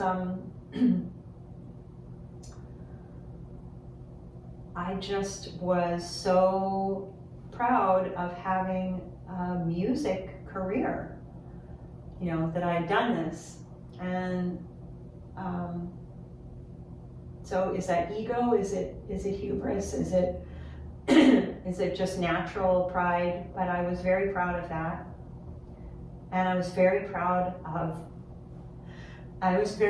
being in the Army.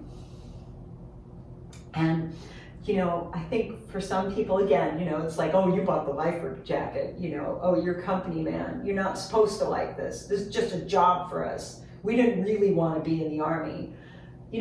Maybe for some people, but for me, I really wanted to be in the Army. I was really proud of it. And I just knew I was really going to miss it. That I really loved that ugly green uniform.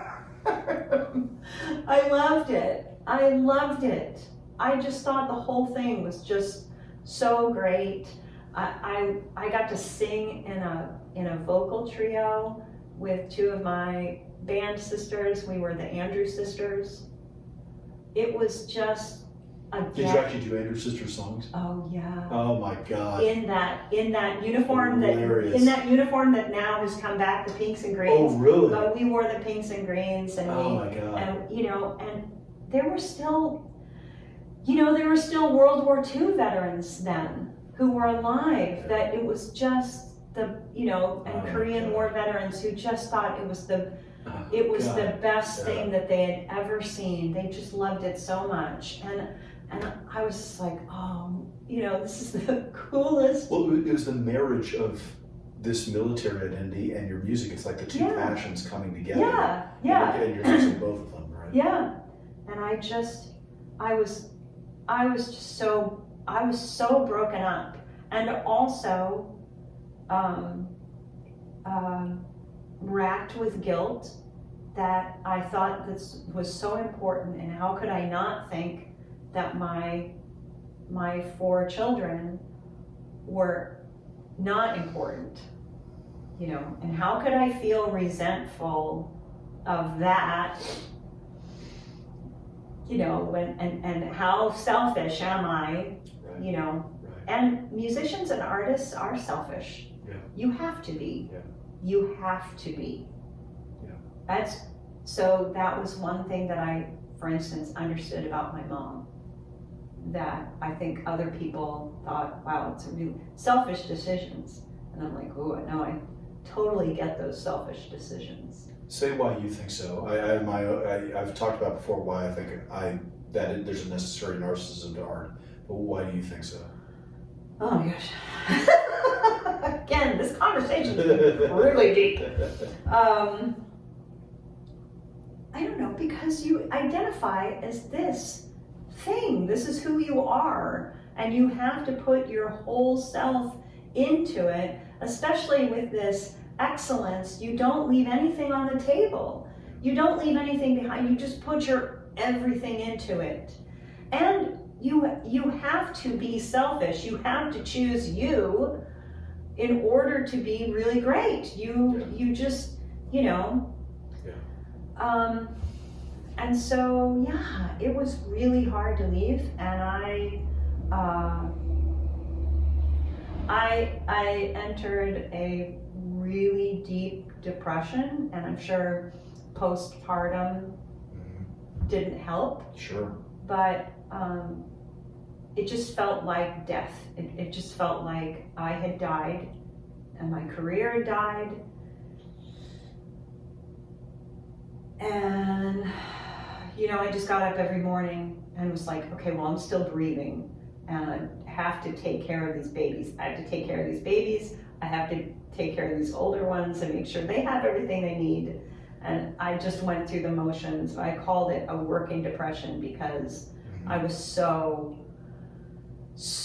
profoundly sad. I was so profoundly sad and so profoundly angry. And anger did not seem to me to be, now I know it is, but anger was so confusing to me because it didn't seem like that was a part of depression.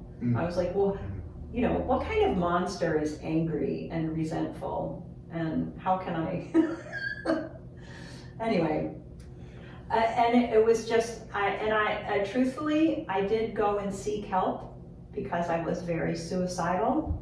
I just wanted it to all end because I didn't want to feel like this anymore, and I didn't feel like I was a musician anymore, and I hadn't played my saxophone in who knows how long, and every time I tried to play it, it sounded like crap, and so I just stopped, and I went and did get help, and you know, I'm sure it was just very hard for the therapist and the Army psychiatrist to understand where I was, and you know, maybe that was just impossible for them to understand the gravity of what it felt like to me.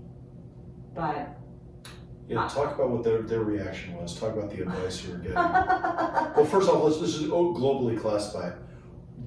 Was it worth it? Was the therapy worth it? Did it work? For me, it did not. Okay. So,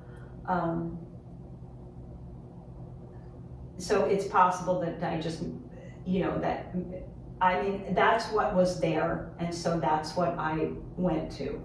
I probably needed someone that was not in the Army talking to me. The therapist, the psychologist I talked to, she actually was active duty and had a set of twins.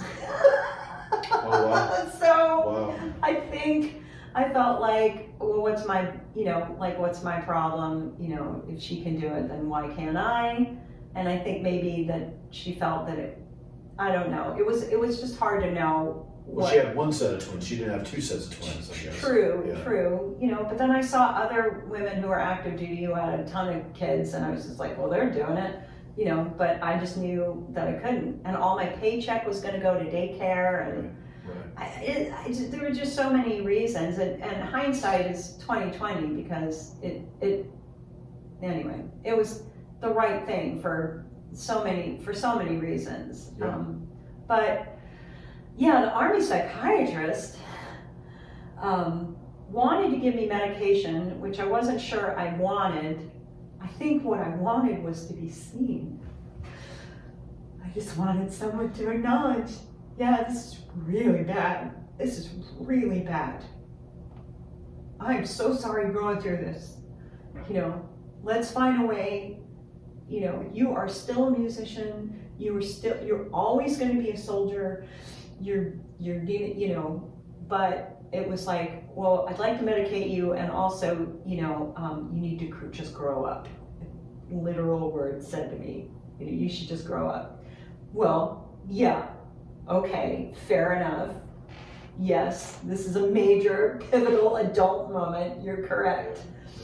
But, you know, I was 30, mid-30s, you know, it's like, well, I am grown up, you know, and I just need someone to, you know, so,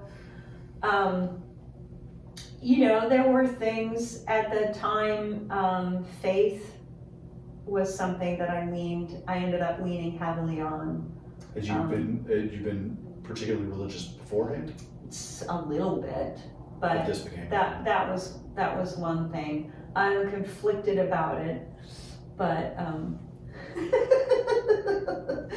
but it helped. At the time that helped. But honestly, I mean, I don't know. I mean, I honestly don't know.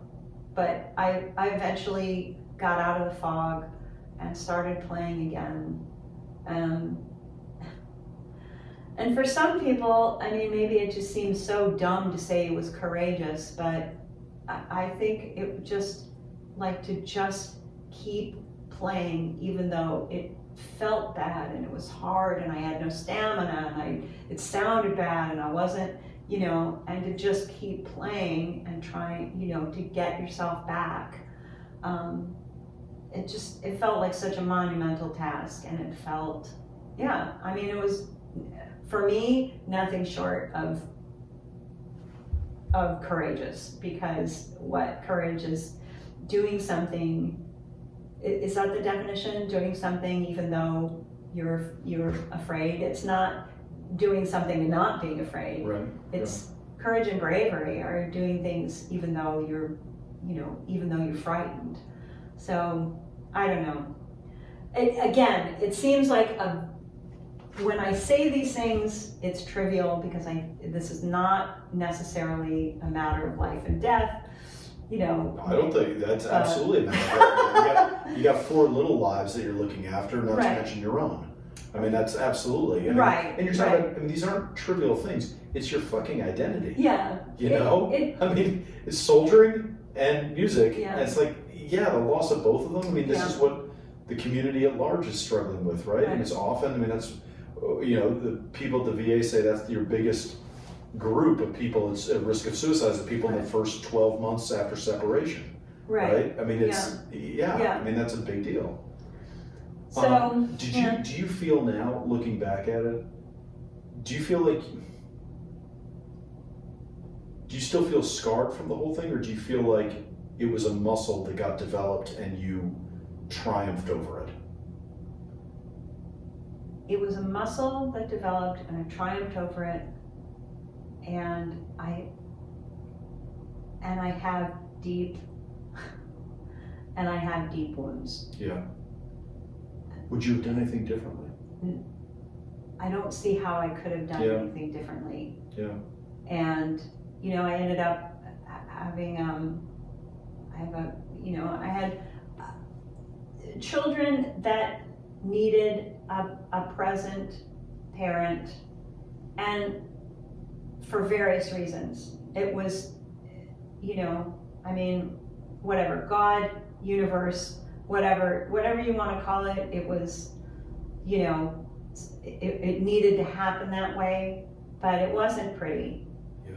You know, and to say that, I mean, and then to have built back a career while raising children, it was incredibly hard. Yeah.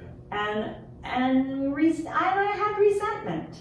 I had resentment that my peers didn't have to do that. Right.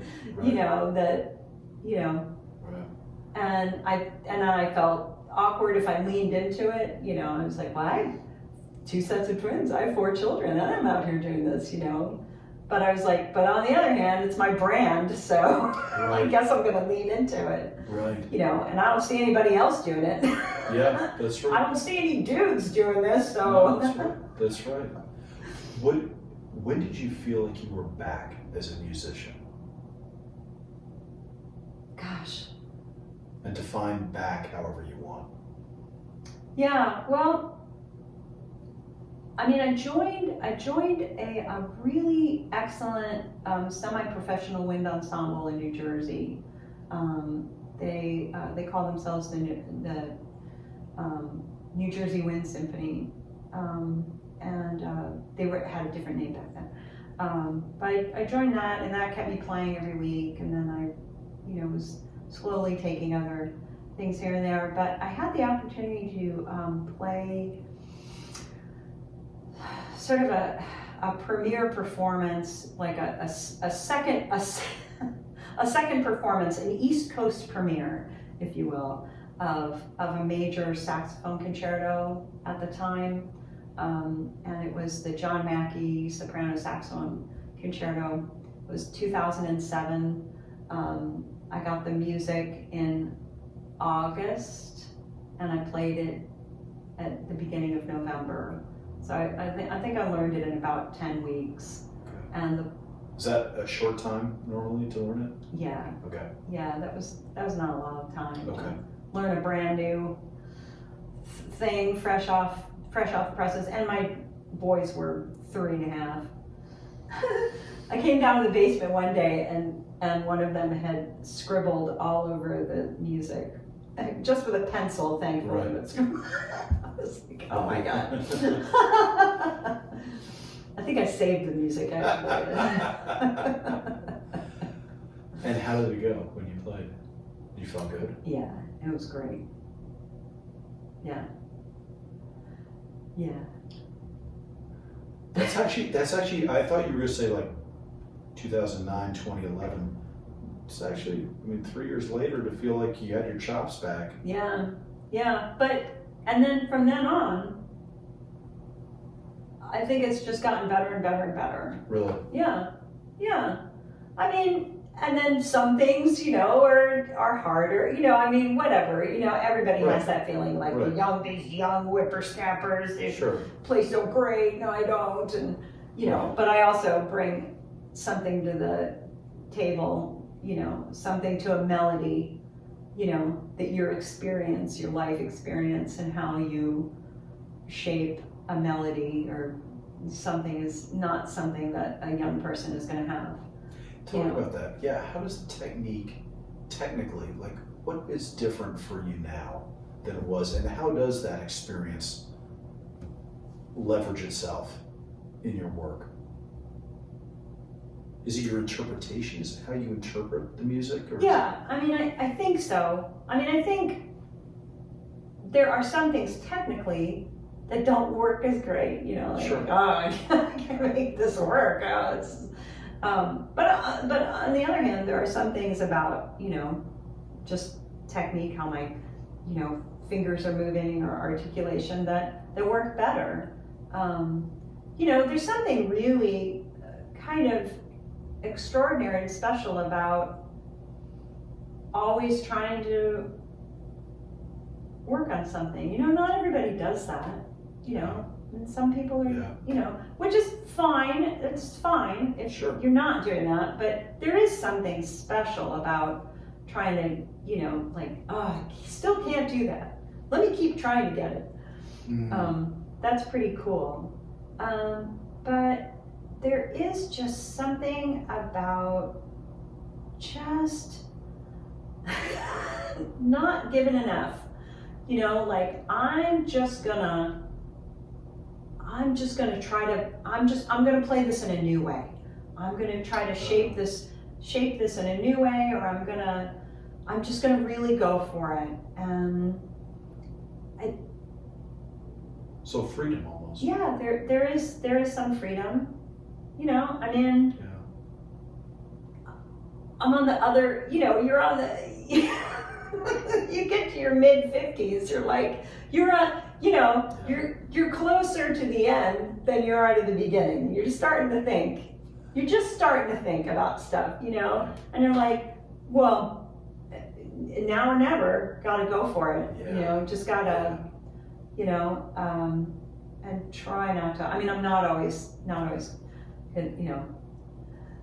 my jazz studies, I gotta get a little more freer in that. Gotcha.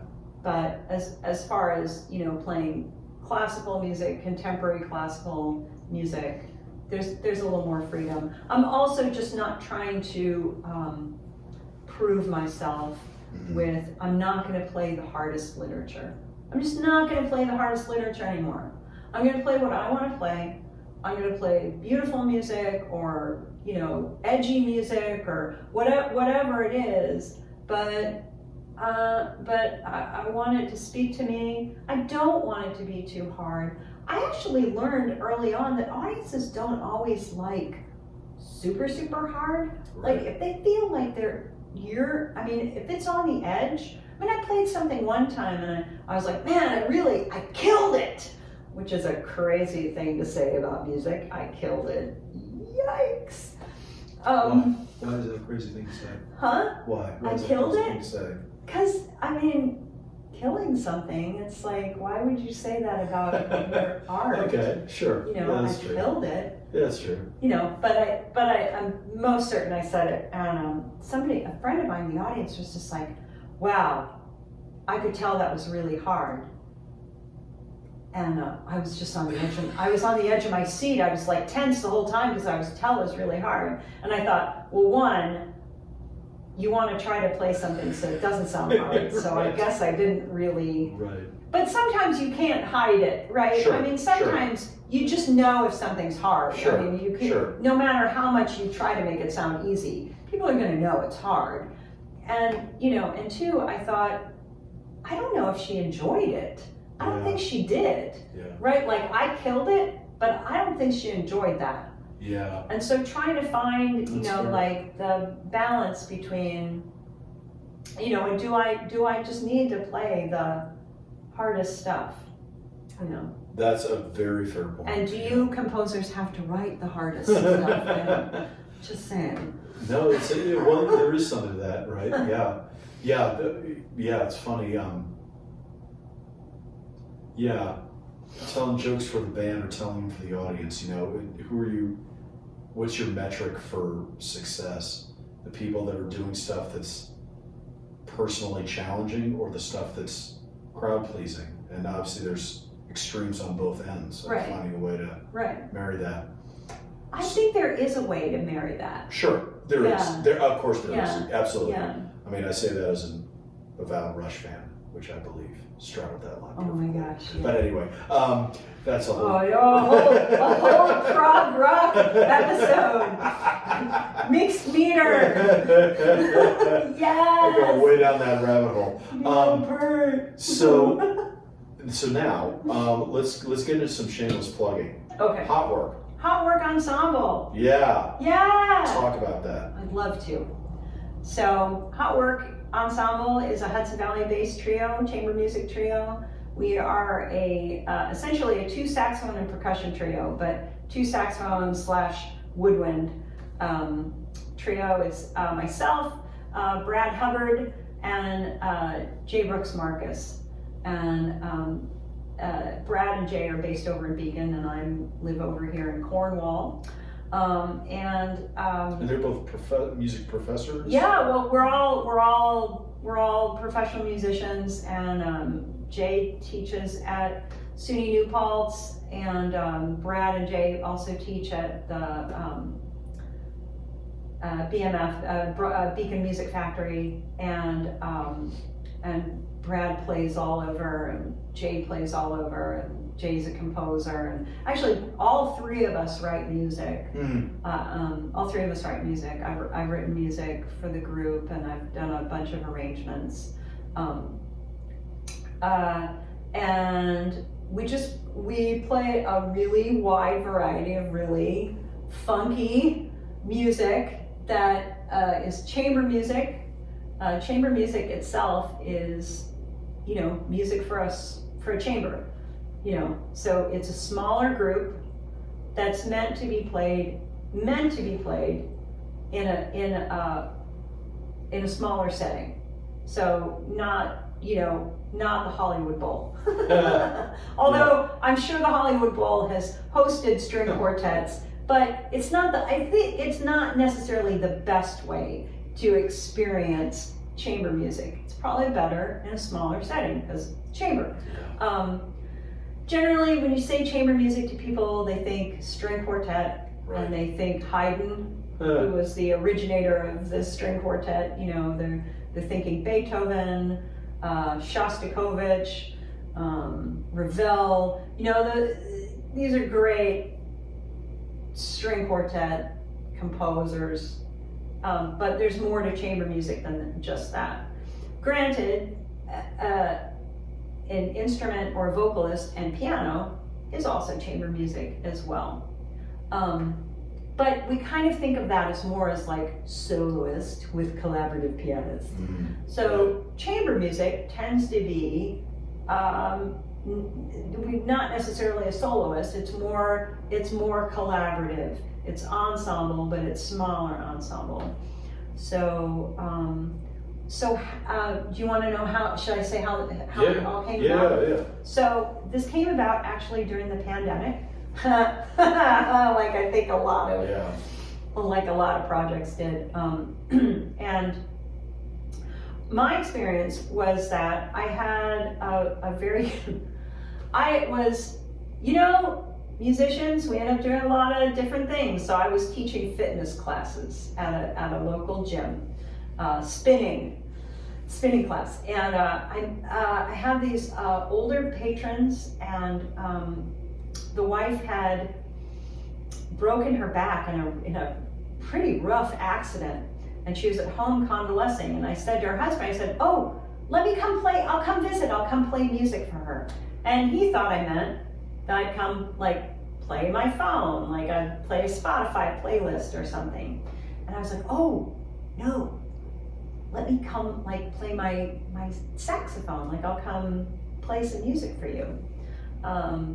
Because I'm just a firm believer in, that's a healing thing. It's a win-win, right? It's a win-win kind of thing.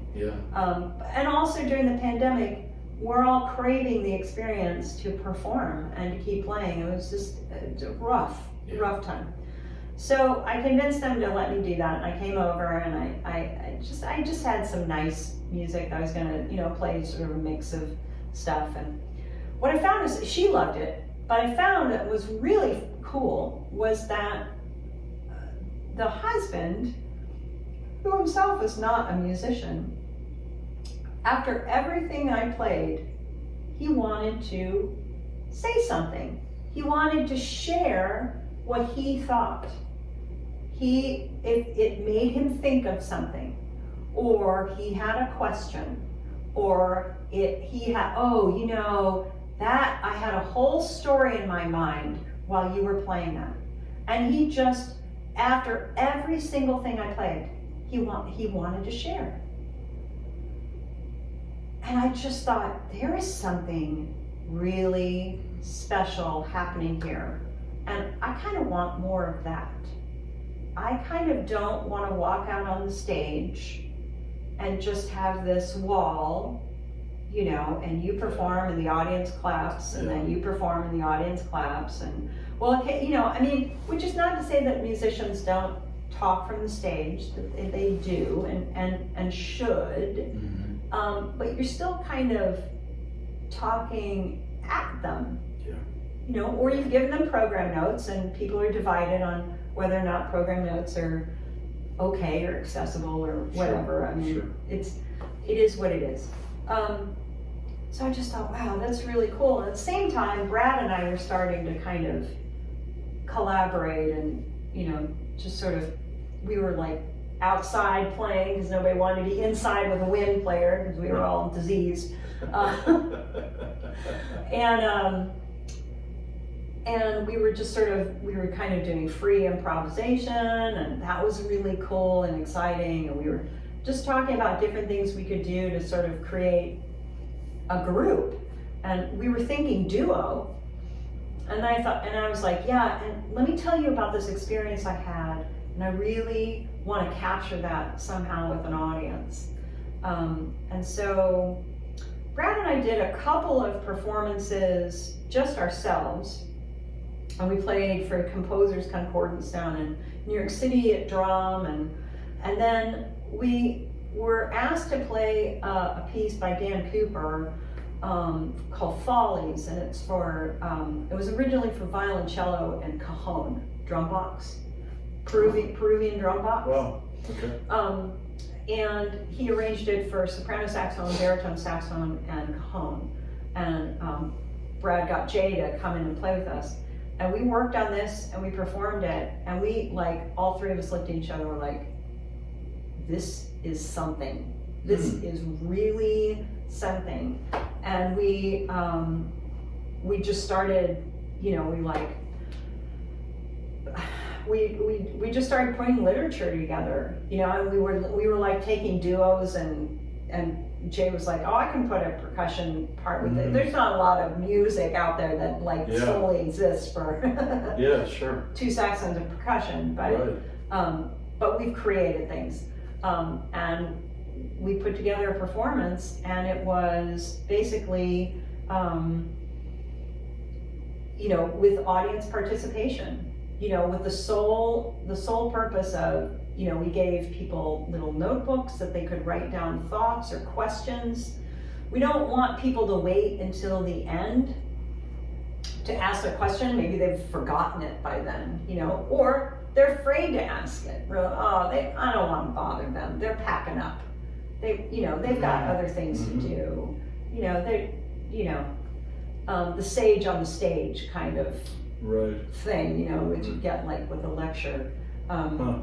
And so we just started doing this with performances. We just, you know, with audiences, we sometimes we give them a prompt, you know, like it seems so reductive, you know, or maybe like kindergarten level, but, you know, ask someone to think of a color. What's the color? Or colors. What's your palette? What do you get from this? If you were to paint a picture, what's your color palette? What would you pick? You know, something as simple as that. The audience feels they have something that they can contribute, and that their idea and opinion might not be the same as someone else's, but still valid. And it becomes a part of the entire, you know, soundscape that you're creating, the entire experience. So I think I told you this already, that Christopher Small, an ethnomusicologist, wrote about the idea of musicking, spelled with a K. And that musicking is something that is every person and everything within that soundscape is a part of the music. So just by simply being there and the vibrations bouncing off of your body, you are a part of the musicking, that your ears taking this in, you are a part of it.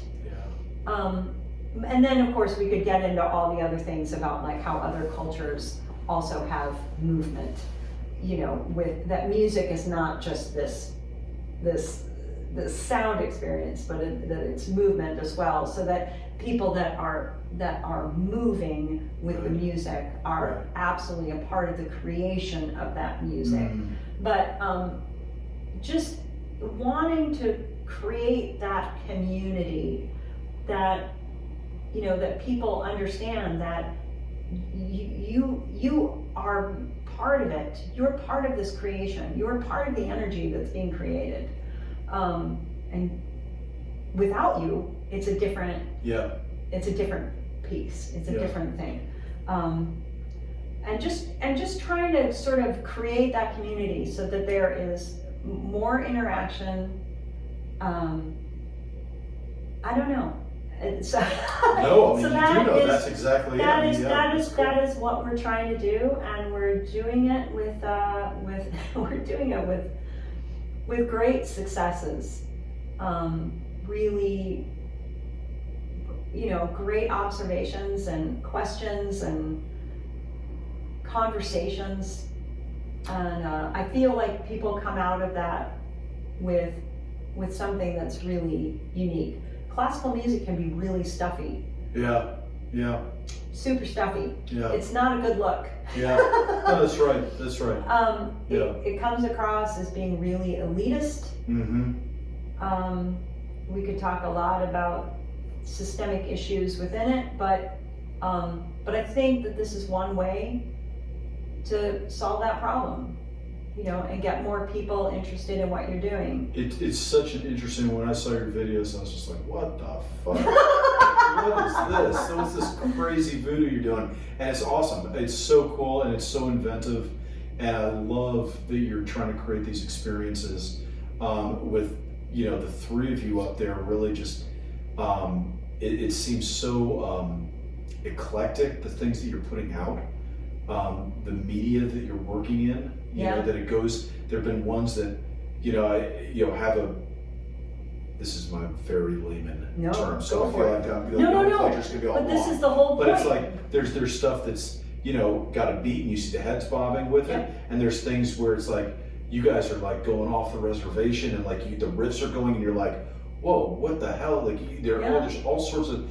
It's just very exploratory, and I think that's so freaking cool. Yeah, There's I mean, we do everything from an arrangement. I did an arrangement of medieval dances.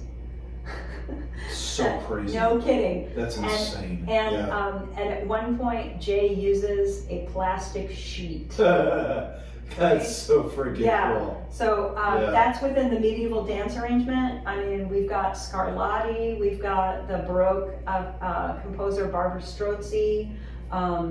We've got, like, we did a Miles Davis circle in the round with, essentially, modal free improvisation. We've got a piece with fixed media with an audio loop that I wrote, There But for the Grace, and it's based on a Michelle Obama speech that she gave in 2020, and a section of it is on empathy. Interesting. So it's fucking it's wild. just It's so cool. So we're just trying to do. So hey, let's plug the shit out of it then. Yeah. So people want to see you guys. Yeah. What's going on? What do you need to do? In March, March 17th at Okay. 3 o'clock p.m., 2024, March 17th, 2024 at 3 p.m., Newburgh Free Library, a free concert. Very cool. So come out for that free concert with the Hot Work Ensemble. Newburgh Free Library, Newburgh, New York, in the Board of Education Auditorium, I think is what they call it. But we are trying to create a series of free concerts throughout the Hudson Valley at various libraries and other artistic venues. We're trying to get that going. I believe we're playing at we've got a couple we got some stuff in the mix. Yeah. Yes. But the first one coming The out. first one coming out there. Yeah. Is there a mailing list, or do they need to go to your website? I know you can just access go it to from your website. Yeah, access to the. Okay. Can you tell everybody how they Yeah. can So reach your it's It'll be in the show notes, but. Yeah, Lois Hicks-Wozniak.com. Just rolls off the tongue. But if you go to my website, LoisHicks-Wozniak.com, you'll just see there's a hot work button. You just click hot work, and there is everything you could possibly list the schedule.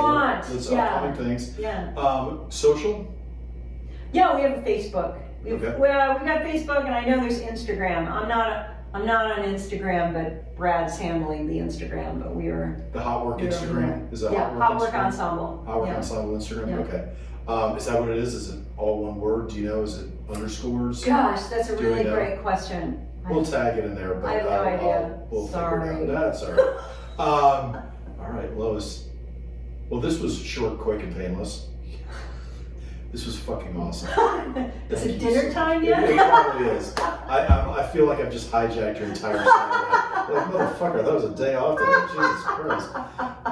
You rock. This was incredible. Thanks so much Thank you for having doing this. me. Yeah, and we hope to be involved with some Veterans Rep Theater. I don't know. We'll see. Yeah. There's some crazy stuff Awesome. afoot. Cool. Love having you here. Thanks for Yes. Thank you.